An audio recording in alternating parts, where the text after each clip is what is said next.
and then I hit go live.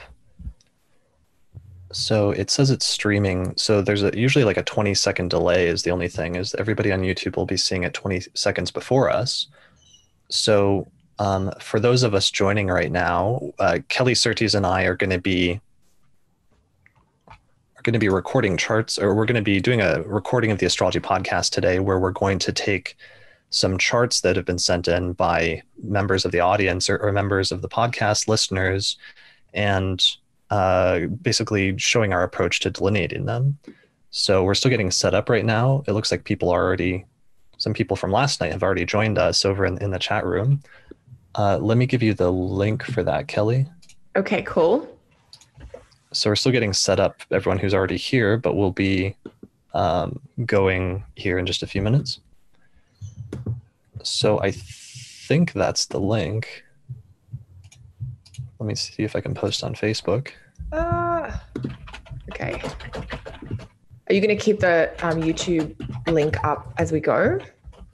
Yeah, just so I can glance at the chat every once in a while in case people have comments or interesting questions or other points. But for the most part, I'm not going to pay too much attention so that I don't get completely distracted.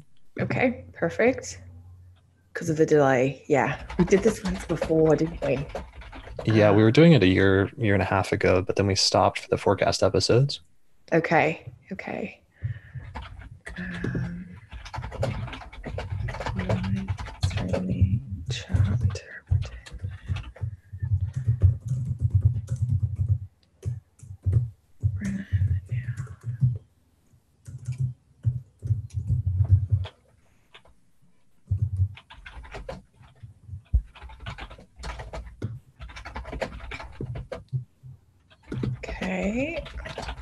There.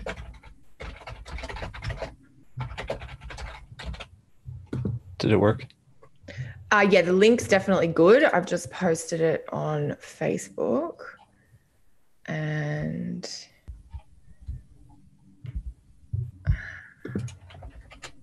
I'll share it around.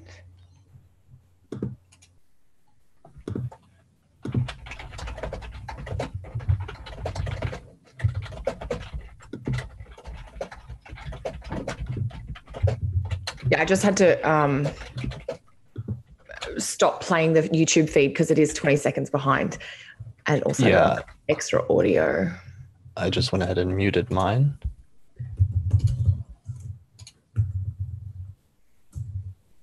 Okay, cool. So it looks like we've got it up on Facebook, Twitter. The live stream is going on YouTube. Brilliant. All right. Shall we start the recording? Yeah, let's do that. Give me 2 seconds. I'll just post this on Twitter. There we go. Okay. Ready to rock and roll. All right. I'm going to start the final recording. And actually, let me pull up my intro script. There we go. All right. Here we go. Hi, my name is Chris Brennan, and you're listening to the Astrology podcast. This episode is recorded on Tuesday, May 1st, 2018, starting at 3:27 p.m. in Denver, Colorado, and this is the 155th episode of the show.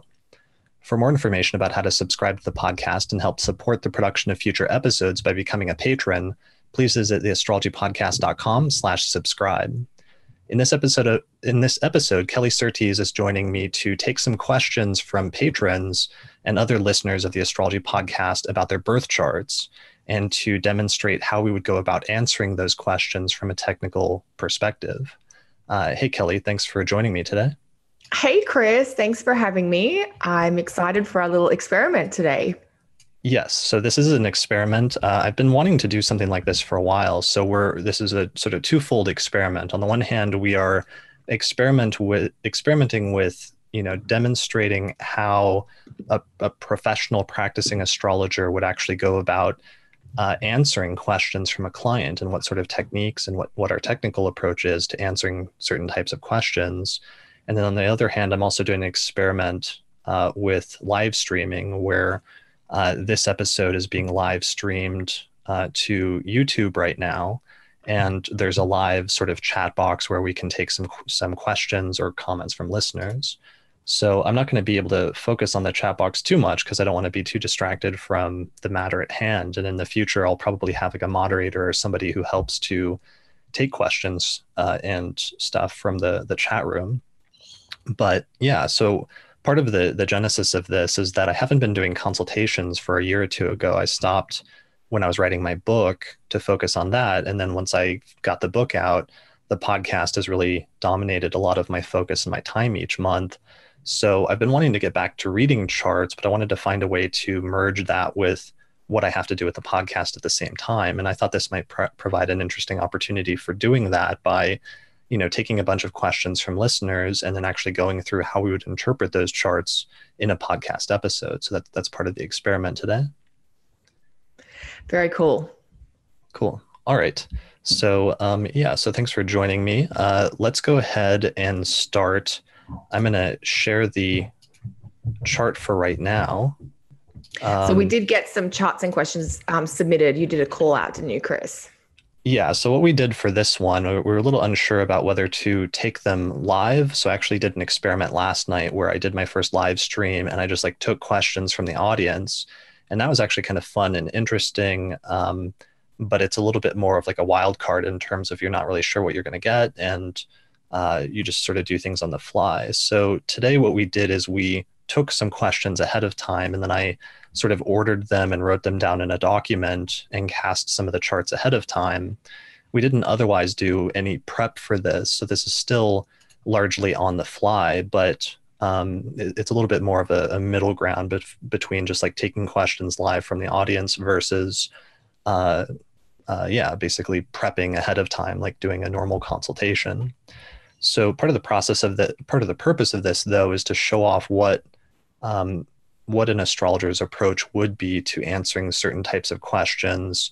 And while this doesn't completely recreate what an actual consulting setting or consultation setting would be, because we don't have the person in front of us to provide feedback or for us to ask them questions or what have you, it'll at least like show people, I think, a little bit of the technical approach. And I think we'll be able to reflect on some of that while we're doing this and talking. Yeah. I'm excited. Chart consult work is fantastic, but it's kind of magical and there's a lot of pieces, a lot of moving parts, I guess. So it's good to be able to show just a slice of that. Yeah. And I mean, maybe that's worth reflecting on here at the start. I mean, this is different than a normal consultation is typically two people having a verbal exchange with one another and actually like talking over, let's say like a 75-minute time period, right? Yeah, 60, 75, 90 minutes, somewhere in that range, I think is that's sort of a common time frame. And you're right, it is more of a conversation where there is a bit of back and forth. So we're really just going to be sharing, I guess, the astrologer's side or, I guess showing a little bit of the insights or the ideas that an astrologer might bring to a consult, which then are explored through the conversation of the consult itself, I guess. Right. So it becomes more of a dialogue a little bit because on the one hand, the astrologer has the sort of abstract placements of the birth chart, which gives certain indications, but then through dialoguing with the client, it comes alive a little bit more. And I think the astrologer gets a clearer picture of how the placements are actually working out in the person's life, not in a sense of like, cold reading them or picking up on clues or something like that, but that there is a difference in terms of hearing the specifics and the details about how some of the broad archetypal placements have played out in a person's life that I think helps to clarify things a lot more immediately than when you're actually talking to somebody compared to, here where we won't really get a lot of feedback from the individuals directly. Yeah, absolutely. Absolutely. And I mean, it's the nuances, you've got the theory or the technical component of what this planet, should do or what it should look like. And then, the nuances or the specifics of that, it's lovely to be able to kind of meld the two through that dialogue. Right. Because additionally, there's like different ways that a single placement could manifest. So maybe there's like a broad archetypal meaning of that placement, but then you might have two different people in two different lives who have manifested it in archetypally similar, but still in terms of the specifics, somewhat different ways. That's a really beautiful distinction, Chris. I have actually been looking for that phrase. When the placement points to archetypally similar experiences, but the archetype could manifest in 4 or 5 different specific ways, and it's just sort of checking in with the client about which specific manifestation of this archetypal experience is it that you're working with, basically. And they're the things, this is the beauty of doing chart consult work. If you are passionate about astrology, is that you get to better understand how the archetypes can manifest through the dialogues you have with your clients. Right. I mean, that's one of my favorite things, because that's one of the cool things that they don't tell you early on, is that every astrologer, every consultation that you do, you actually do learn something new, because each chart represents a unique, and each person's life represents a unique manifestation of every single placement. Even if you've seen similar themes or you've seen it work out in similar ways before, there's still going to be some unique spin about that specific person's life that's going to teach you something new as the astrologer about how each placement can work out. Yeah. Yes. And that's the best part. All right, cool. So, all right, so we're going to be missing a bit of that component, but I think that's all right. In the future, we can maybe experiment with having people on. Like last night, I actually brought some people on webcam with mics and everything else for like impromptu brief consultations, which was fun and interesting in of itself. But for here, we're just going to sort of demonstrate more of the technical component from the astrologer's perspective. So let's go ahead and jump into our first question then. So I think I went ahead and I removed all like last names. So everybody, I said, please send in your birth data and your chart and your question and your name, and you have to be comfortable sharing that, having that data shared publicly. And everybody said that that was cool who submitted a question. I went ahead and removed all last names. So we're just going to be on a first name basis with everyone whose charts that we're reading today. And the first question that I got, or the first question that we're going to talk about, was from a patron named Brianna, who was born December 26, 1987 at 10:02 a.m. in Wilmar, Minnesota. So I've got the chart up and I'm sharing it right now. Can you see it okay? Yes, I can. It is. Okay. Yes, there we go. Okay. So she's Aquarius rising. Okay, sure. So that's she has groundwork. Yeah. 8 degrees of Aquarius rising. And her question is, and I tended to tend towards the questions that were a little bit briefer or more concise, just because I felt like it would be hard to read the super long ones. So here's the question that she sent in. She says, I'm learning about dignities and debilities right now, and I used the point system to find that Mars is the most dignified planet in my chart, followed by Saturn. I have a day chart, so how does this affect my Mars's behavior? My main question is basically, does a super dignified malefic planet in a day chart act with more maleficence, or does the highly dignified state lead to more mitigated and constructive Mars? I know none of this takes into account the aspects that Mars is making, but nonetheless, so that's basically her question. It's partially a question about how do dignified malefics act, and when you strengthen a malefic by giving it zodiacal strength, does that make it, in terms of the native, more positive or more negative? Yeah, and that's a question that students often have. Mars or Saturn is my out of sect malefic, but it's in, this is a great example. Mars is in Scorpio in the 10th house. What do I kind of do with that? Do you want to jump in first, Chris, or do you want me to? And it's like, I mean, I can give my answer first if you want. I mean, it's okay. So this is so one of the things I look at, one of the things I was talking about and demonstrating last night that I think it's worth repeating, and I'll probably repeat a bunch of times today, because it's always the first thing I look at in a chart, which is it a day chart or is it a night chart?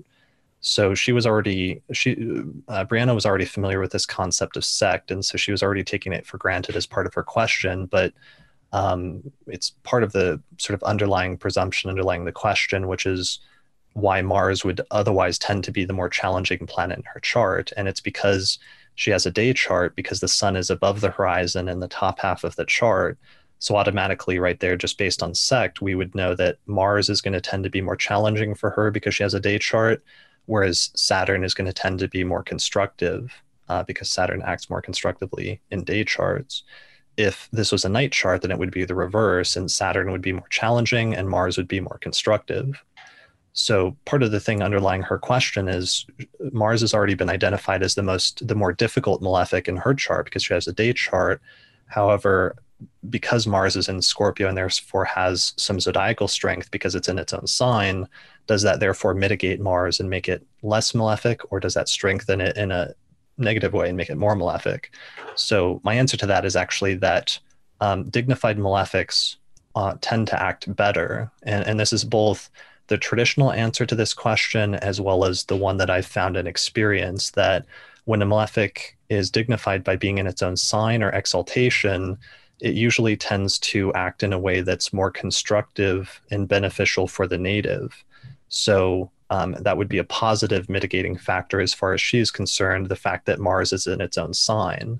And typically that means that even if that planet still represents the most difficult planet in the chart, or it's still going to tend to manifest some of its more negative significations, if you have major mitigations like that, usually you don't see the worst case scenario end of the spectrum, but instead, even though it's the most challenging planet in the chart, it tends to be much more moderate compared to if you looked at somebody else's chart who had Mars in the 10th house in a day chart, but it wasn't in Scorpio and it was in some other sign where Mars didn't have any dignity or mitigation. You would see them experiencing things in a much more challenging way in terms of the 10th house compared to what she is likely to experience. So that would be my answer. Where would you go with that? Yeah, I know. So, I mean, the other point, Chris, we probably should say is that we might approach these things slightly differently. We might come from exactly the same place, but I think that's also the beauty of, different astrologers' take. Although I think on this one, we're absolutely on the same page because there is a level, what I have observed with planets like this Mars, which is technically the out of sect malefic because it's a day chart, but this Mars has a high level of being functional because it is in a sign where it's got some great dignity and it's in a house where it can be productive. And Mars particularly can be quite useful or productive. These are not necessarily technical terms, but we can do something with this Mars energy, particularly when it shows up around a topic like career. It just seems to be that we can use that Mars in service of one's work or one's profession. And sometimes that can be, working in a way that reflects the nature of Mars. So taking some initiative, maybe showing a bit of leadership. I mean, it is Mars in Scorpio, so there may be some strategic or research component. There may be an analytical or a diagnostic component.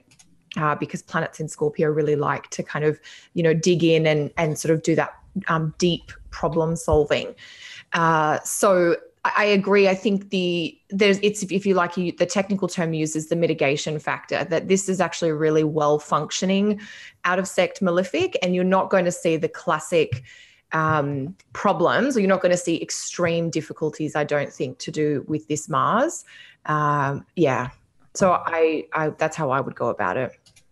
Sure. And one of the things that's challenging, though, I find sometimes when trying to explain that to a client is that, the client doesn't have their reference point is just their own life. And so they may have already experienced some challenging things within that area of their life. In this case, let's say career, because it's in the 10th whole sign house. But when you try to explain, one of the challenges from the astrologer's perspective is you have to explain that might be challenging to you. However, there's much worse case scenarios that you could be experiencing in terms of this placement, and it's not likely to be that bad for you. So that's a little challenging, though, because as an astrologer, it's like you've seen dozens or like hundreds of placements like this or worst case scenarios, and you've heard how sometimes the extreme worst case scenario can work out in sometimes very, very rough, sometimes very traumatic ways.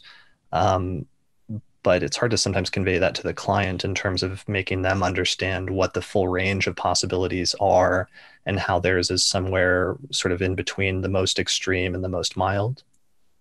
Yeah, and that's something that I think every astrologer has to kind of hold some awareness around, is that we bring a huge amount of kind of technical awareness or theoretical understanding to each chart. But what the client brings is just their lived experiences. And yeah, finding that way to kind of language with them around, yeah, there may be, I mean, and this would be some of the kinds of things that I might think is it's a Mars level problem. So Mars level problems are can be annoying, but they're often manageable, or you can remediate them, especially with a Mars like this that has the mitigation already of the sign and the house factor. We can often, maybe they're early in her career, there were some outbursts or impatience that interfered with some of her career opportunities, for instance, if we take that 10th house topic. But possibly or potentially there's that ability that settles down, or that she's able to find a way to just know that tendency she might have and work around it and to move forward in her career regardless, if that makes sense. Because as you say, Chris, sometimes you can see a really difficultly placed out of sect Mars in the 10th, which is much harder to overcome and may not be possible potentially. But this is not one of those Mars 10th house placements. Right. I mean, one of the, like worst case scenarios, or let's say, think of some negative scenarios of like Mars in the 10th house could be like strife when it comes to a person's career, having conflicts with, superiors or bosses, having a boss that's out to get you or like actively works against your interests at some point, feeling frustration or like anger surrounding one's career and one's overall life direction. As a sense of like frustration, although that might be a better keyword for Saturn, but certainly issues surrounding like anger in one's career for sometimes good reasons and other times bad reasons can be major themes. I'm trying to think of like some like worst case scenarios I could compare this to, or compare it to, versus a mitigated Mars. Have you had any like major clients, or can you think of any major client stories of like a Mars in the 10th house that was really rough? Not with Mars in the 10th, I don't think. Yes, I'm trying to think of some of the worst case scenarios. I think, the strife, the aggression at work, the feeling of, maybe being attacked by a boss or a superior at work is something that could be there. The funny thing, this is just something that I've observed, is that when you get these out of sect malefics showing up around work, and this is as we've said, it's a productive, more functional version of that. Sometimes what the person does is that they actually have a career that is targeted towards working with symptoms of that problem in society. For instance, and this is one thing I have seen with a Mars in Cancer that was somehow connected to the 10th, is working with young males who have anger problems. And so it's and this is that idea of, does the chart describe the person themselves or the people around them? And it was sort of like, okay, that's how that difficult Mars in the 10th, or maybe it was aspecting the 10th, I can't remember off the top of my head, was showing up, that their work was about helping remediate a problem which is described by the nature of that out of sect malefic. So Mars in Cancer, there was a client who worked with, youth who had, and young males specifically, who had some very, strong issues to do with anger. And so I thought that was interesting that the problem described by the planet shows up, but the person was working to support those people rather than was that person with that problem. Yeah, that's a really good point. And I'm glad you brought that up, because that makes me think of one classic example of that I've used in lectures, which is Angelina Jolie's chart. Oh, yes. Who has, actually, let me pull it up really quickly. So this is Angelina Jolie's chart, and she has Cancer rising with Mars in Aries in the 10th whole sign house. And again, this is another one of those instances where it's the most difficult planet in the chart, because this is, again, a day chart. However, it has some mitigation, both because Mars is in its own domicile, as well as the fact that Jupiter is also there in Aries in the 10th whole sign house. And she ended up manifesting that partially in the way that you talked about, where I think it was after she did the Tomb Raider movie. somewhere, I think it was like in Southeast Asia, and she ended up becoming very interested and focused on humanitarian efforts, especially helping children from war-torn countries who had gone through like major traumatic events and loss, and setting up foundations in order to help children and things of that nature.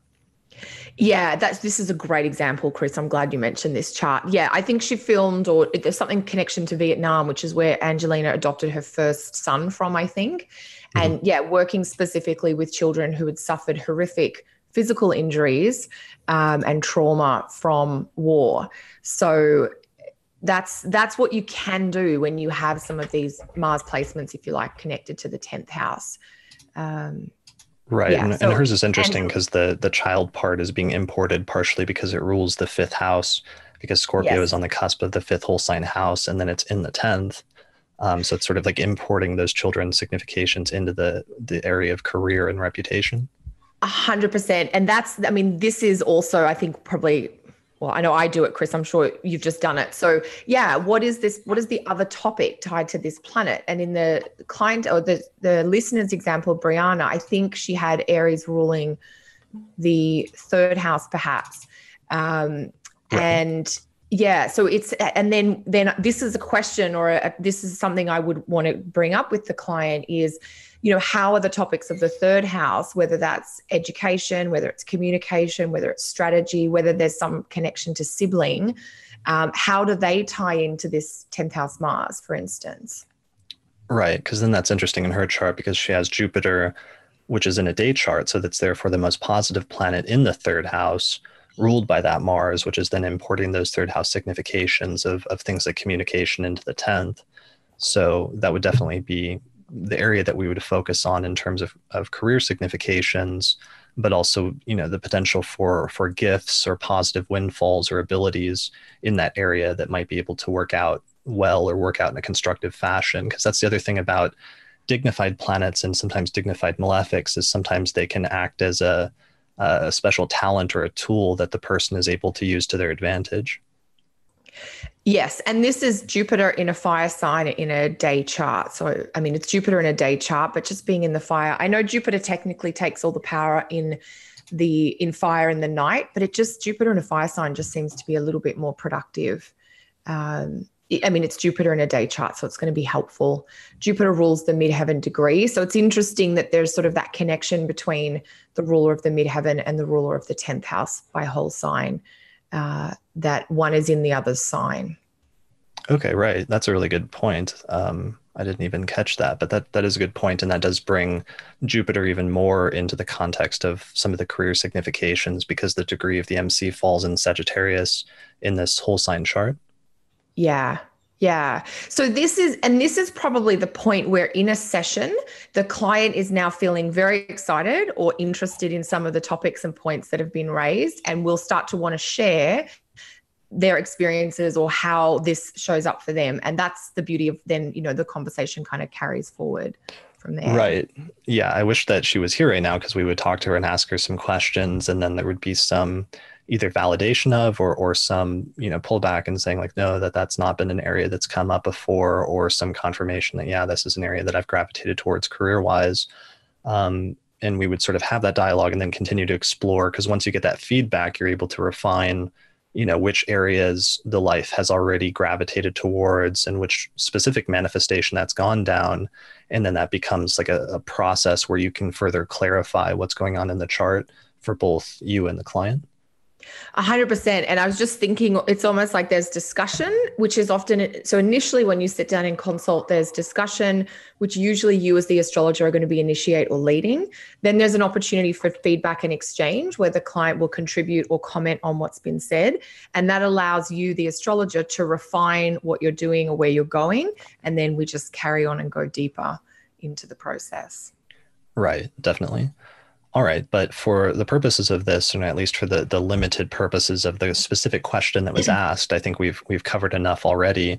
If people want to find out more information about that, you should definitely check out, I believe it was episode 28. So episode 28 I did with Michael Ofek, and we did a whole episode on mitigating factors in traditional astrology. one of which is planets being dignified zodiacally, but there's also other important mitigating factors like configurations with benefics, and other things like that. So check out that episode 28 of the Astrology Podcast at theastrologypodcast.com for more information about that. All right, so let's move on to our second question. And this question was submitted by a listener named Jessica, who asked, how will the major midlife transits present themselves in my life? What may show up, and how can I best prepare? And she was born June 7th of 1977 at 2:24 p.m. in Seattle, Washington. And if I calculated everything correctly, she has 3 degrees of Libra rising. So okay. She's partially asking about this because she's in that range of, midlife being around, 40 or the early 40s. And especially one of the major transits that's associated with that is the Uranus opposition, which happens in the early to mid 40s. And it's like there's already a general concept out there that exists of like the... I'm going to the ephemeris. Your ephemeris. Yeah, I've got my ephemeris in reaching within reach as well. Sorry, you were saying about the midlife transits, Chris. Yeah, just that there's already a popular concept of the midlife crisis around the early 40s to mid 40s. And I think astrologers often associate that with the Uranus opposition, which happens around that time frame. So in her case, her natal Uranus is at 8 degrees of Scorpio in the second whole sign house. And so as soon as Uranus transits or ingresses, which enters into Taurus here in a couple of weeks, that's really going to be the beginning or the onset or the initial phases of her Uranus opposition, which eventually will go exact, probably a year or 2 or 3 from now? I think it's 2020 because her Uranus is at 8 Scorpio. It's not till mid 2020 that the Uranus opposition will happen. The other transit that is connected to the midlife transits, if you like, I think there's a series of 3. So there's the Pluto square Pluto, which tends to happen in the late 30s. And she's already had that because her natal Pluto is at 11 Libra and currently Pluto is like 21 Capricorn. So that's, done and dusted. And then the other transit is Neptune square Neptune. So that's the one that she's actually in the middle of now because Neptune is moving through the middle part of Pisces, squaring her natal Neptune at 14 Sag. So that's part, and I guess because of the Sun, Jupiter opposite Neptune natally, that may be where that question is coming from. And then, the Uranus, this would be a client who, one of the things I might say to them is, look, Uranus opposite Uranus is definitely coming down the pipeline, but there's a few things that you'll be exploring or working through beforehand. And the Uranus conjunct the Venus-Mars conjunction in her natal chart would be something I would potentially want to discuss. I think you've got the chart up. Let's just mention that really quickly because that seems huge. So she has natally a conjunction of Venus and Mars at 1 degree of Taurus in the 8th whole sign house, and that Venus is ruling her ascendant, and the Mars is ruling her. Well, Venus is ruling both her ascendant and her 8th house, and Mars is ruling her 7th and 2nd houses. So that's going to get hit by Uranus as soon as that ingress takes place. So that's what you're talking about there. Totally. And because Venus rules the ascendant, I would be really honing in on that. The Venus-Mars conjunction natally would be a significant thing that we might want to discuss because Venus is the ascendant ruler. The Uranus transit to that conjunction, I think that would be the above the fold lead with this type event that I would go with. Sure. And it's really interesting. So, I mean, for me, one of the things I pay attention to anytime a planet, even an outer planet, ingresses into a new sign, just the notion that any exact aspects that it's going to make eventually in that sign will start building up at that point.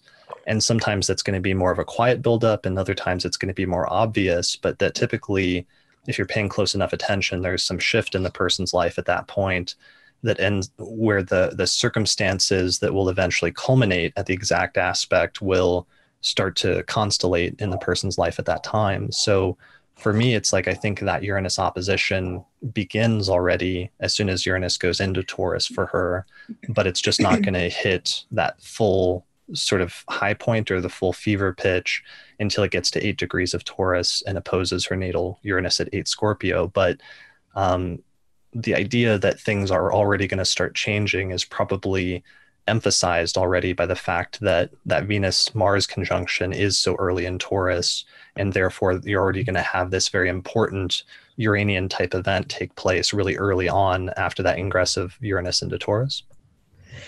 Agreed. And I think, one of the really interesting patterns in Jessica's natal chart is hang on, back. Let me just summarize, because and this is one thing I learned that once when I got into more traditional astrology, which is what you're talking about, Chris, as soon as the transit planet enters the new sign, the transit has begun. So the idea of anyone with Saturn in Capricorn has begun their Saturn return transit, even though the transiting Saturn may be degrees and years away from hitting your exact Saturn. So we're building into that. Right. And yeah, what's interesting for Jessica is there is a little bit of a weird pattern here. The degrees aren't exact, but when we're talking about Uranus coming into Taurus and activating new things, it is the Venus-Mars conjunction, but there is also the sextile up to the midheaven.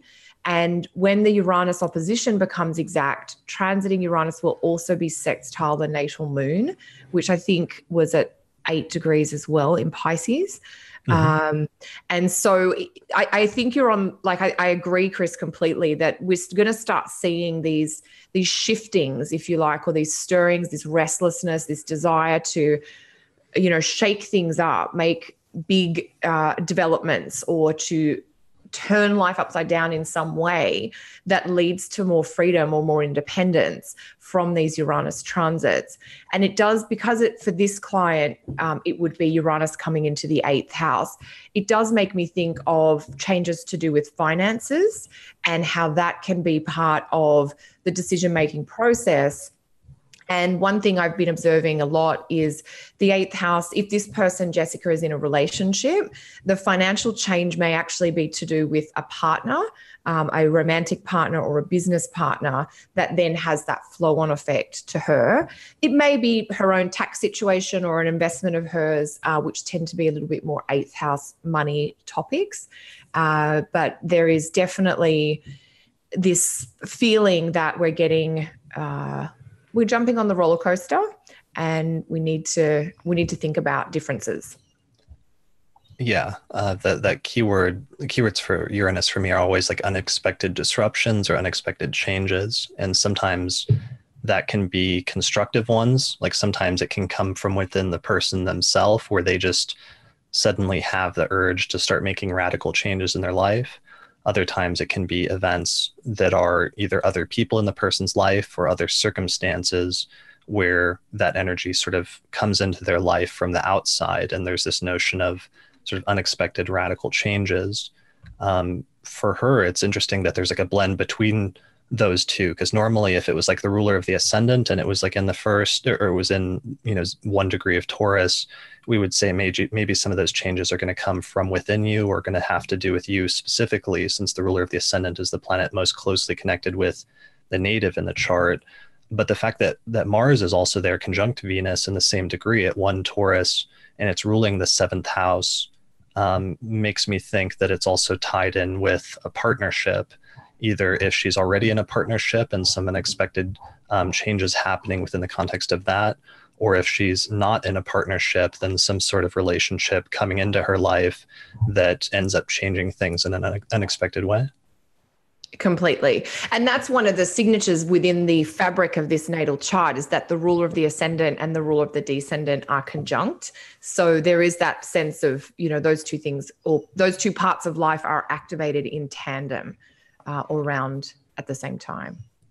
Right. And I like that you mentioned that both of those are sextile the degree of the midheaven, which is at 4 degrees of Cancer, because I've seen that's a major, from a Hellenistic perspective, that's the major mitigating factor for planets that are in difficult houses, where if a planet's in a difficult house, like the 8th or the 12th or the 6th, but it's configured or aspecting the degree of the midheaven within 3 degrees, then usually you'll tend to see some of the more positive manifestations or significations of that difficult house placement come to the forefront. So that's where you do definitely get more financial significations having to do with the eighth house rather than, issues pertaining to mortality or something like that. Yeah, I'm glad you mentioned that, Chris, because I think that mitigation of planets in the 6th, 8th, or 12th house in aspect to the midheaven is a really important one, because it can change the nature of that planet quite profoundly. It's connected to the midheaven more than it is placed in that house, if you like, or it gives it a bit of an out or an outlet.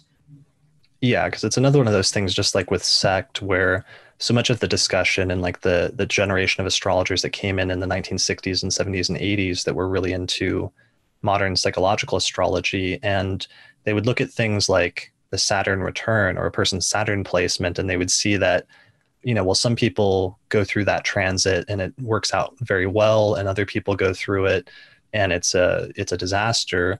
But as a result of that, it's clear that Saturn is not always malefic, and therefore that was the justification for rejecting the distinction between malefic and benefic altogether. They said, let's just get rid of this distinction and stop referring to benefics and malefics at all, because clearly sometimes the malefics can be constructive.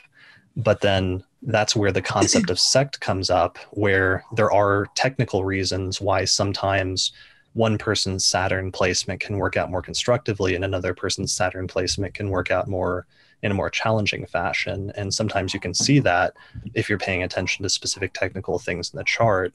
So I feel like this is another one of those things where sometimes people will point out that, well, this person had a very positive manifestation of the 8th house or the 12th house, and this person had a very negative manifestation. So let's not make any distinctions like that at all in terms of, good and bad houses. But oftentimes I find that the people who are able to work out those placements more constructively, at least more consistently in their life, they tend to have mitigations like that configuration to the midheaven.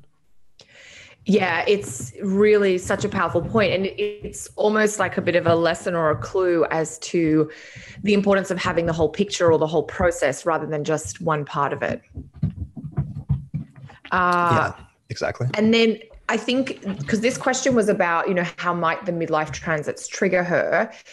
What I think we've done is we've sort of honed in on potentially the more significant of the midlife transits, because the Uranus one, the Uranus opposition, is activating these other components in the chart. The Neptune Square, though, the Neptune Square Neptune transit for this person, for Jessica, is a little more significant or juiced up, if you like, because in her natal chart, the Sun and Jupiter are opposite natal Neptune. And then transiting Neptune is kind of creating this temporary T-square, if you like. Transiting Neptune square natal Neptune, but transiting Neptune will also be square the natal Sun at the same time. Now, the Sun doesn't rule an angular house, for instance, but it is still the sect light. So I think that would be something for her to be aware of as well, potentially. Sure, definitely. That in terms of that Neptune transit and that natal opposition between Neptune at 14 Sag and the Sun and Jupiter conjunction at 14 and 16 Gemini. Yeah. And that's just the Neptune Sun part is just starting in the middle of 2018. That's it. Then, and I think that's the part I would probably want to explore with the client, would be the Neptune Sun component more than the Neptune Square Neptune piece. Sure.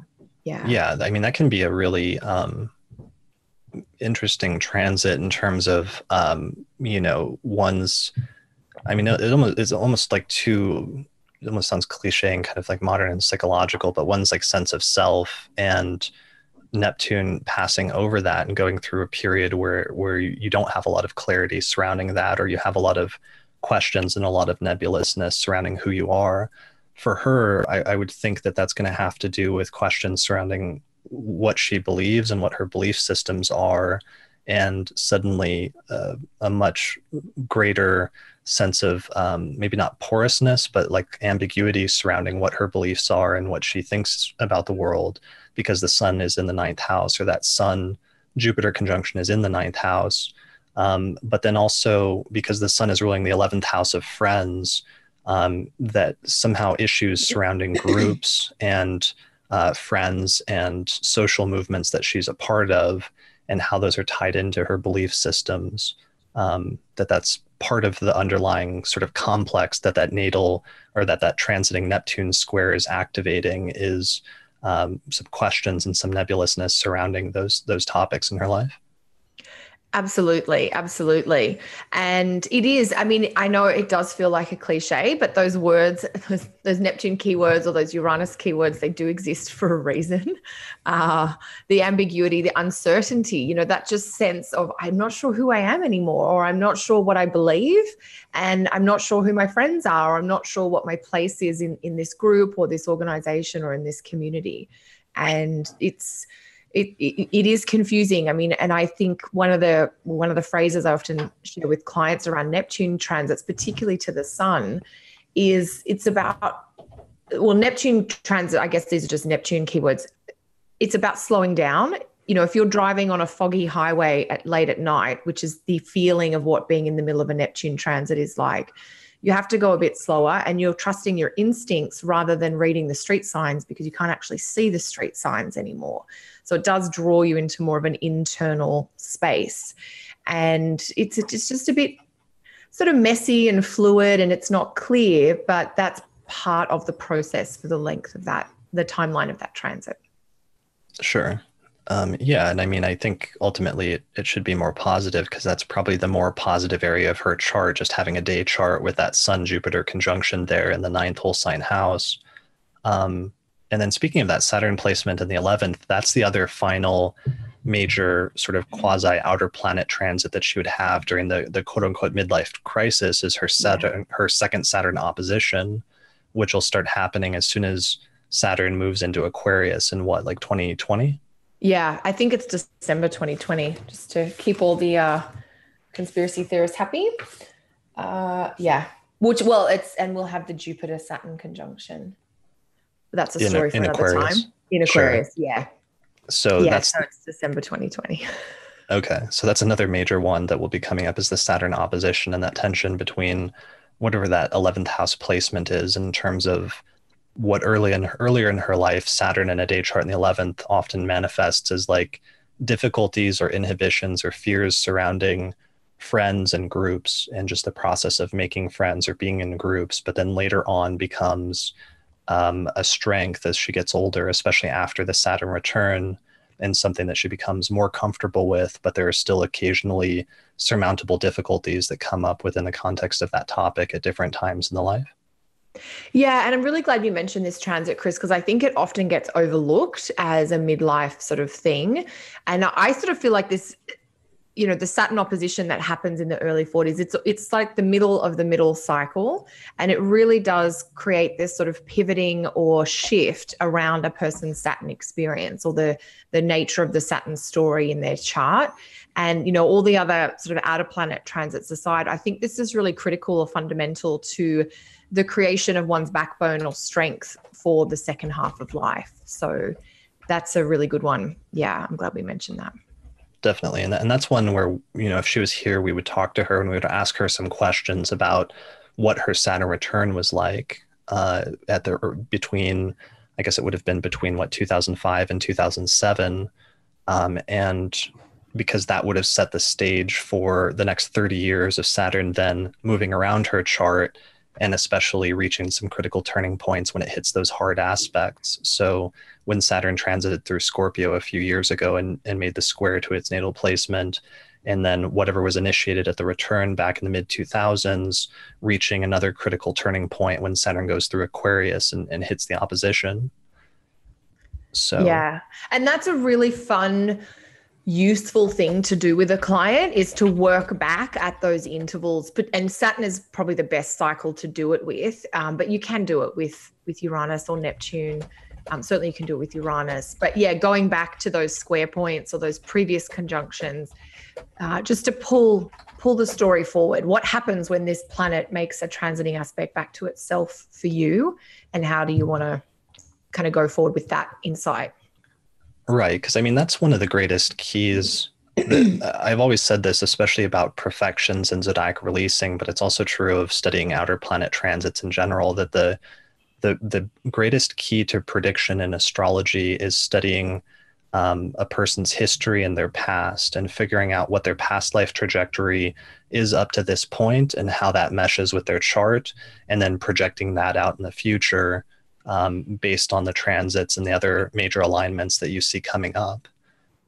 Yes. Yeah. Well, and that, to borrow a term from the financial services industry, the best indicator of future performance is past performance.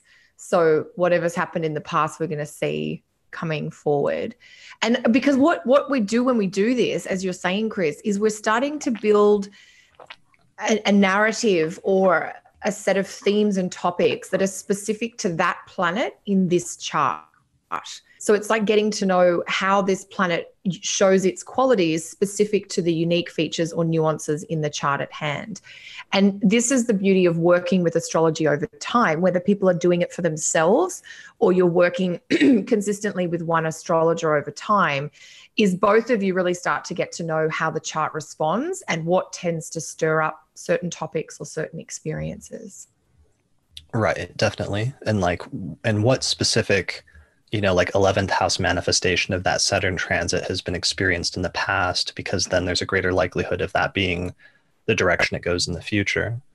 Or other placements like that. Like she has the ruler of the 11th house of friends and groups and the ninth house of like religion and beliefs and philosophy and foreign travel.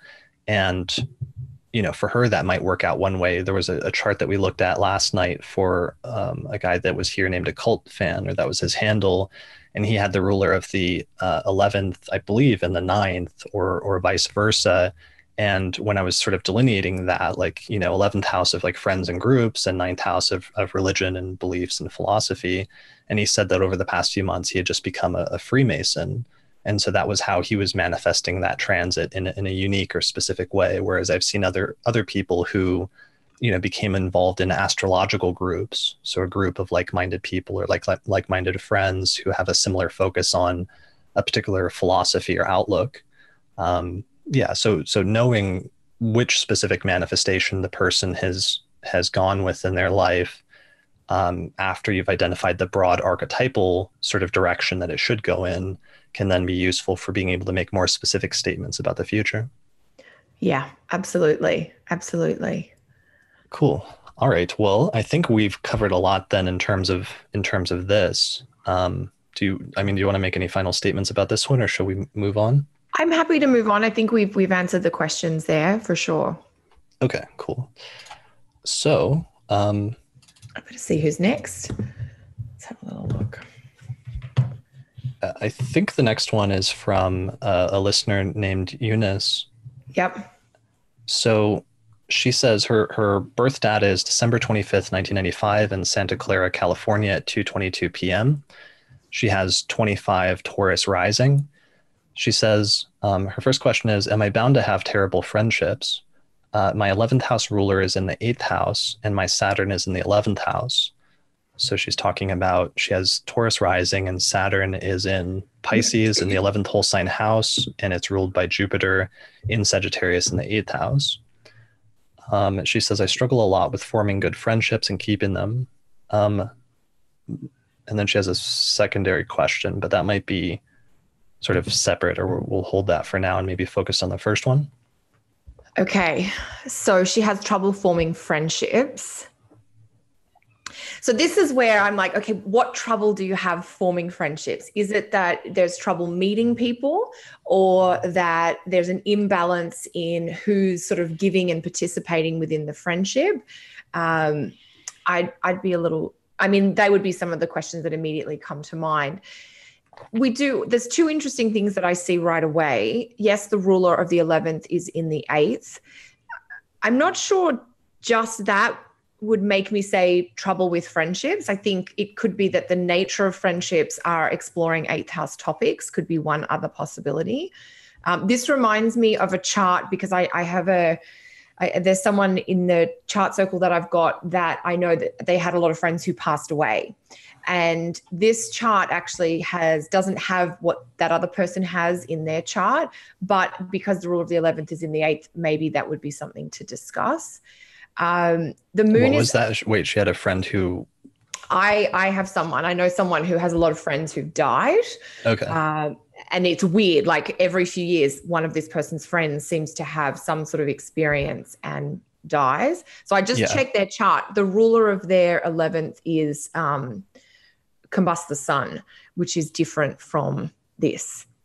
Yeah, I mean, that's what's funny about this is I also have, I think I used that as an example in my book. I had a client who had the ruler of the 11th in the 8th, but then it was like heavily maltreated by like an applying conjunction within a degree to Mars in a day chart or something like that. So it was kind of like worst case scenario. And she only had one friend growing up, and that friend passed away when the two became adults. And then the person was not interested in forming any friendships at all in the future. Yeah, so I think that I can see why there might be some worries, but I don't think just having the ruler of the 11th in the 8th on its own would be enough to trigger that. We would need that maltreatment, I think, as well. Yeah, for the worst case scenario. I mean, and that's what's funny and interesting about this is it's like the issues are present with the 11th house, primarily due to having Saturn in the 11th whole sign house. But it's like the best possible scenarios otherwise in terms of that, because it's a day chart. So immediately, one of the things I think we're looking at right here is the experience of somebody who's a little bit younger. So she just recently completed her second Saturn square. So she hasn't reached her Saturn return yet. She's in her early 20s. Okay. Yeah. So she was born in 1995. So people, I make that distinction, and I'm going to bring it up a lot today because it's a really core component to my astrology about sect, and just that people with night charts tend to have more problems with Saturn, and people with day charts tends to be more constructive. But when people are younger, that's not necessarily true, or that's not necessarily how it's experienced, to the extent that people with day charts still experience that Saturn placement as being pretty rough, especially when they're young. And it's oftentimes not until they get older that eventually it becomes like a source of strength, or something that they get used to, or something that they get over in some broader sense. So what we're hearing here, I think largely, or where I would go with this, is we're hearing somebody that, because they're a little bit younger, they haven't fully mastered or gotten a hand of that Saturn placement yet.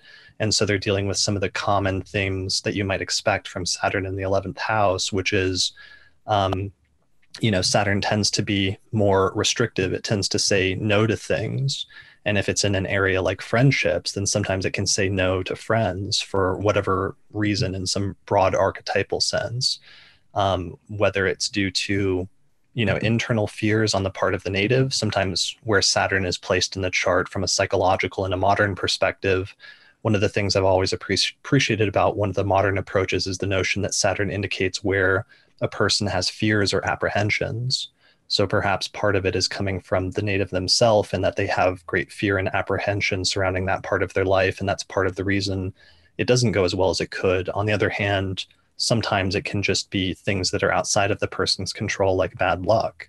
Like, you had a really good friend growing up, but they moved away and you never saw them again, or you're just not in the right place at the right time, and therefore you have a hard time forming those bonds or meeting up with people that are of like mind in a way that you fully click. And that's not necessarily your fault. It's just the way things played out. So whatever that is, I do think it's something that'll get better, especially in this chart with time. One, because it's a day chart, and two, because Jupiter ruling Saturn and being placed in its own sign in a day chart and forming a superior square where it's overcoming Saturn is a condition of bonification, which is going to render Saturn much, much less malefic and much more constructive than it would be otherwise. And I think that'll become clear as this person gets older. Yeah, I think that's beautiful, Chris. And I think the two little bits I would add, the Saturn placement definitely tends to improve over time. As long as Saturn is not, maltreated or significantly dysfunctional or restricted, and this Saturn is not, it's just sitting in the 11th house. It is in a day chart. It's got the overcoming influence from Jupiter. It's just Saturn. I think you made a really good point about the fact that based on the age of this person. They're still figuring it out. And one of the things which I did get from more modern astrology, but I have seen bear out in practice, the house that Saturn sits in can be an area of life, providing all other things being equal, it can be an area of life that just takes a little bit of time to warm up and for us to kind of get our groove on there. So that tends to be an area of life that gets more satisfying or more fulfilling as we get older. And the qualifications there, of course, providing Saturn is not in, it's not Saturn in a night chart, or there's no other more difficult factors. The other piece too, given this person's age, we talked about the Saturn square. They just had a period of time, late 2016 and then 2017, where transiting Saturn was making an exact degree-based square to that natal Saturn, which is going to create some stronger than usual feelings of restriction, limitation, or lack around perhaps that 11th house Saturn, which would be temporary because they were tied to that transit. I think the topic of friendship is really important for this person because the moon applies to sextile to Jupiter. So there's that idea of the pushing light or the pushing energy of the moon. So I can see that friendship is maybe important or a highlighted topic for them. And I think we both agree that as they get older, this is going to improve, basically. So they're not, to answer their question, they're not destined to have no friendships or bad friendships, I guess, forever. Right. And that's also good because the moon's applying sextile. So the moon is at 27 Aquarius in the 10th whole sign house, and it's applying within a degree or so to a sextile with Jupiter in the 8th. That's another one of those mitigating conditions. So it's not just a planet in a challenging house being in a close aspect to the midheaven, but it can also be to a planet that's in an angular house like the 10th. If it's a close aspect within 3 degrees, can act as a major mitigating condition. So that's actually helping out Jupiter, that applying sextile to the moon is not just good for the moon, but it's also good for Jupiter. Yes. Yeah. So the last thing I would mention here is just one of the things that's going to be funny is I would venture to make a prediction about this chart that at some point when she's older, especially, it'll probably come about during the time of her Saturn return or after her Saturn return. She's going to find at some point in her life that her career actually ends up being tied up with friends or groups or social movements because Saturn is the ruler of her 10th house. And so something that initially she struggled with or felt that she lacked or wasn't very good at earlier in her life with that Saturn placement in the 11th will at some point become an integral part of her career with Saturn ruling the 10th house. And that'll end up probably looking really ironic to her sometime in retrospect. And the last thing I would say is just a constructive suggestion about where potentially to go with that, because Saturn is also ruling the 9th whole sign house of religion and belief and foreign travel, that there's going to be some part of the 9th house component that she might want to look to in terms of looking to people with similar beliefs or a similar philosophical or religious outlook. And that might be a good area where you could gravitate towards in terms of looking for friends or trying to find people who you might connect with and actually build long-term relationships with. It's probably going to come from that 9th house area, since Saturn is ruling the 9th and it's placed in the 11th. Yes. Yeah. All right. So anything else about that one? I did just see something because this is what happens when you look at charts. There is a little sextile from Mars to Saturn in the chart. Mm-hmm. And it is technically separating. Mars looks like it's 1926 Cap with Saturn at 19 Pisces. So I'm just wondering if some of the challenges potentially could be the interference of Mars, given that Mars would be the out of sect malefic for this person. And then I think that, again, because it's a separating aspect, it is something that can be worked with or overcome with time. But it looks like just a little bit more effort is required, but we can definitely get this part going. Right. That's a really good point. So Mars in the 9th house in a day chart is also the area of some of the greatest difficulties surrounding religious matters or belief or education or foreign matters. So on the one hand, while Saturn ruling that and importing that over into the 11th house might end up working out well, that's also an area where some other challenges are going to come through at the same time. So it's not necessarily super easy, but yeah, that sextile with reception, even though it's separating, I think would be helpful in mitigating that a little bit, especially the exaltation at the same time. Yeah, because it is a productive Mars. It's a Mars that we can use to do something with. Sure. All right, cool. Well, that was a good question. Thanks for submitting that. So why don't we move on to the next one? Perfect. How are we doing on time? Where are we at this point? I think we're about an hour in, so I feel like we're going at a nice pace. Good. Okay. Awesome. We'll keep it up, and we've got 60 people watching us live, so that's awesome. And thanks for everybody that's participating in the chat. There's like a lively discussion about sect and questions about when it becomes a day chart or a night chart, and if there's like an intermediate phase between day and night, and if that's somebody suggested whether that creates like a third category. A listener named Arian suggested that as a question for those issues where it's like right in between. So maybe that's something we could talk about later. All right, so let me pull up the next question. It is a good question, that because for people born right around sunrise or right around sunset, the distinction in the sky, nature, is not clear between day and night. And sometimes it can be tricky to clearly determine the sect differentiation. Yeah.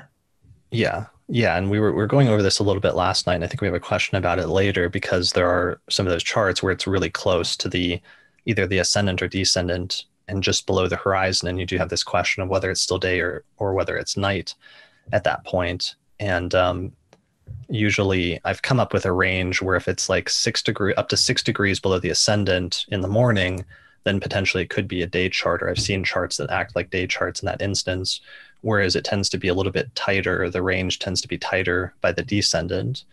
But usually I still find that it ends up being one way or the other rather than both, or rather than somewhere in between. I mean, it would be interesting if you ever had a case where it was clearly acting as both, but I don't think I've ever actually seen that, just to answer that question quickly. Cool. Yeah. So the 6 degree, if the sun is 6 degrees into the or off the ascendant on the first house side, you'd consider that a day chart, and then a smaller orb off the descendant. Yeah, like I've seen it up to like 3 degrees below the descendant. I'm still getting a feel for that range because it's a lot more murky. But I've seen a few where it was just like a degree or two below the descendant, and it was still acting like a day chart where Saturn was still the more constructive malefic, and Mars was still much more challenging. Yes. Because that's basically how you rectify it. And that's what you have to do with those charts where there's any ambiguity in the sect, is you've got to quickly, like in a consultation, I would do like rapid fire questions to try to see which malefic they tend to respond more negatively to. And that's usually how you tell. Okay.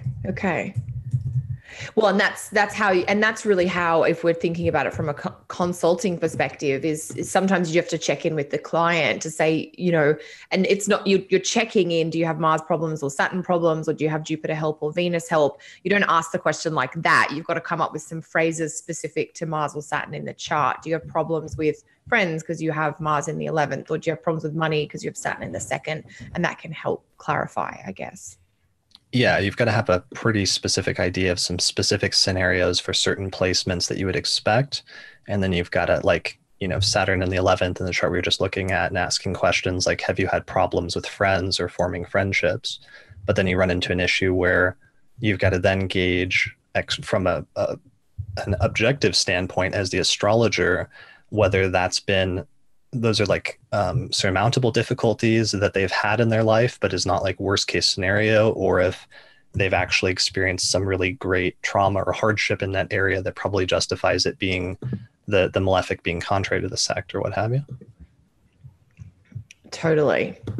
Yeah, so that can be challenging, but that's part of the dialogue process that occurs.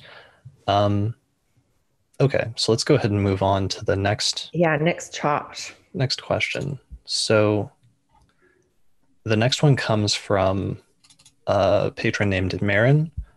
and she was born August 24th, 1998 at 5:27 p.m. in Houston, Texas. So she has 19 degrees of Capricorn rising. And her question is, she says, I have a pretty afflicted Mars, particularly with its square to Saturn. And let me make sure I'm sharing this properly. There we go. Perfect. Okay. She says, I have a pretty afflicted Mars, particularly with its square to Saturn. What kinds of advice would you give for this placement and aspect, specifically in terms of the areas of life it's tied into? So she has Capricorn rising. It's a day chart with the sun in Virgo in the 9th whole sign house in the top half of the chart. Natal Mars, the natal Mars placement that she's talking about is Mars at 2 degrees of Leo in the 8th whole sign house. And she's focused, or she's asking in particular about the square from Saturn, which is located at 3 degrees of Taurus in the 5th whole sign house, conjunct the degree of the IC.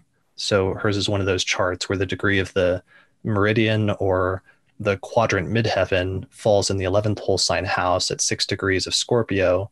And so the IC falls at 6 degrees of Taurus, conjunct Saturn, and widely squaring Mars. So, yeah, where would you go with that question, or how would you approach this one? Yeah, so it's basically about the Mars problems, isn't it? Pretty afflicted Mars. Okay. So I mean, first, do you accept the premise of the question? Let's say she says, I have a pretty, well, no, I mean, it's a genuine. It is a genuine question. And actually that's a really good starting point. I'm not sure that I would consider it quite as seriously afflicted as she might be. Right, because really quickly, that's actually a really important thing that is, again, a common issue as we sometimes need to digress and talk about like meta issues in consultations that these questions bring up. One of them is astrologers, typically a lot of times when you see clients, they sometimes will have some background knowledge in astrology, whatever that is, and therefore they're gonna approach, asking you questions about their chart with some presumptions about what they do or do not have in their chart, or what planetary placements are prominent or strong or weak or what have you. There's a lot of assumptions that a person can approach things with. And unless you just like magically happen to have the exact same approach to astrology as your client, which 95% of the time, 90% of the time you're not, or maybe you would say 99% of the time you're not, because every astrologer is somewhat unique. There's going to be some things where you're going to disagree with some presumptions that they're making about their chart, and you might have to either sort of like set them right, or you might have to present a different perspective in some way and say, well, I might not fully agree about that, but instead I would look at it like this. I'm so glad you brought this point up, Chris. I'm just like having a big smile on the inside and on the outside, because that's often when students come in, or clients that have got a bit of a background in astrology, they can sometimes come in really worried about certain things, and you think, okay, I can see where you're coming from, but there's a few other pieces of information or insight that maybe you're not aware of. So in this case, exactly, I'm like the person, just the way the question is phrased, Maren seems to be super worried about this particular Mars. And I can see there are couple of things, we can talk about that maybe could be termed a little bit limiting, but there are some other things that I think could be potentially productive. So this is a really good meta point to make, that you won't always agree on the other person's interpretation. And it's not about having an argument or, pulling rank, or, it's not about that. It's more just saying, have you thought about these other things? Or there are a couple of other factors that are at play that might shift this a little bit, basically. Right. Definitely. Yeah. Because as far as, afflicted Marses go, okay, this Mars is in the 8th house and it's square Saturn. Fair enough. There's some stuff there, but that's not, sometimes you look at a Mars or another planet and you think that planet is locked up in prison. I'm not sure what that planet is going to be doing. That's not what this Mars is, basically. In the other side, one alternative viewpoint of this Mars, it rules the midheaven degree, and it is placed in such a way that it squares the midheaven. So we've got the ruler of the midheaven in a direct degree-based aspect to the midheaven. And that adds a level of productiveness or functionality that if we can get some topics or some focus out of this Leo Mars in the 8th house, we can really apply them to move forward in one's career. We do have to deal with the square from Saturn. And so the pacing, one of the frustrations of a Mars in hard aspect to Saturn is that, you know, the Mars stuff or the Mars topics want to move forward faster or sometimes prematurely. And the Saturn component is saying, you know, we've got to take more time, we've got to do more preparation, or we've got to slow down.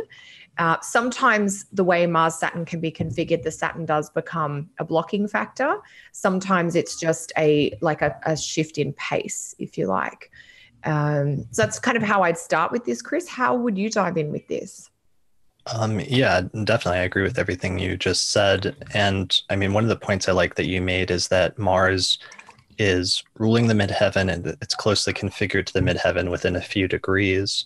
Because one of the things that I notice oftentimes, especially when people are really concerned about a negative placement, is sometimes, and I'm not necessarily saying that she's doing this, but sometimes people can overhype how negative the placement is. And sometimes they can not notice some of the mitigating factors or some of the positive things that it has going for it. And I appreciate that sometimes, because then you can point that out when there are some notable or semi-notable mitigating factors that indicate that it's not necessarily like the worst case scenario. So this is another one of those where we've got either an angle, in this case we have both, either an angle or an angular planet that's closely configured to a planet that's otherwise in a difficult house, that is therefore helping to counteract some of the more difficult significations and pushing it in a more constructive direction than it would be otherwise. So Mercury being square to the midheaven is doing that, or Mars being square to the midheaven is doing that, even though it's in the 8th house. And then also in this chart, the moon is at 3 degrees of Libra, where it's separating from a close sextile with Mars. And that's also helping it out in terms of that otherwise difficult placement in the 8th, and is going to help to push it in a more constructive direction than it might otherwise. So it's still the most challenging planet in the chart, because it's Mars in a day chart in the 8th house. But I don't think that Saturn square is necessarily hurting Mars necessarily as much as she might feel like it is. I mean, I understand. I think I would go with you in saying that probably will oftentimes manifest or lead to feelings of, or sometimes literal situations of being held back or told to slow down or told no when she's wanting to move in certain directions, especially directions that are tied in with either 4th house matters, since Mars is ruling the 4th house of the parents and the home and the living situation, or potentially 11th and 10th house matters, since the MC is in Scorpio in the 11th whole sign house. And so Mars is ruling the place of friends and career. So there may be some instances where things take longer, or she's blocked from moving as quickly or sometimes impetuously as she might like. But that, because this is a day chart Saturn, in some instances that might be more helpful and beneficial and constructive in the long term, even if it feels subjectively very frustrating and burdensome in the short term. Yeah, I had that same thought too. I thought, well, theoretically or conceptually, the Saturn is actually maybe more useful or more productive in this chart. So it's in Mars's interest to take those cues from Saturn, even if they are frustrating in the immediate kind of time frame. The only other thing that I thought, which sometimes I like to do when we do have a pretty dynamic aspect, is, Mars rules the midheaven, for instance. So one of the topics associated with Mars would be career, and Saturn rules the ascendant. So Saturn sort of is her, if you like. It's her or her body or her, just her in general. And right. I wonder about the tension between her and what she's interested in or what she likes to do versus what some of the demands or requirements of her career might be, and whether there's a little bit of frustration there around, I want to do this, but my job requires me to do that. And I think that a level of that, in a way that is not detrimental or destructive to her, would be an appropriate manifestation of having the ruler of the ascendant square the ruler of the midheaven. Right, definitely. That's a really good point. Or the requirements also, like there's a heavy like fourth house component here that's either That's, pertaining to yeah. like the home and living situation or the parents. And so is it like the parents or family expectations or something like that that's causing Mhm. the tensions that are coming from Mars, and Mars being in the 11th house and being like other people's money or financial ties that otherwise are creating blockages or sort of forcing her to go in a certain direction that creates internal tension with Saturn itself ruling the ascendant and therefore representing her and sort of the direction that she otherwise might like to go. Totally. That's where I'm like that. And that's where in a client session would be lots of juicy things to talk about, Right. and that, one of the possible manifestations of this could be your parents want you to do X in your career and they will pay for you to do that, but you actually want to do Y. And then the tension is, how do you navigate that basically? Just, yeah, no, that's, yeah. And so this is and again, just like we got to in the earlier chart, this is like where we are at the launching off point where we'd want to then get some feedback from the client, and that would help us refine further. Yeah, like we would ask especially about like that Saturn placement in the fifth house and its conjunction with the IC, and if some of those topics surrounding parents and family and other things like that have come up already at this point.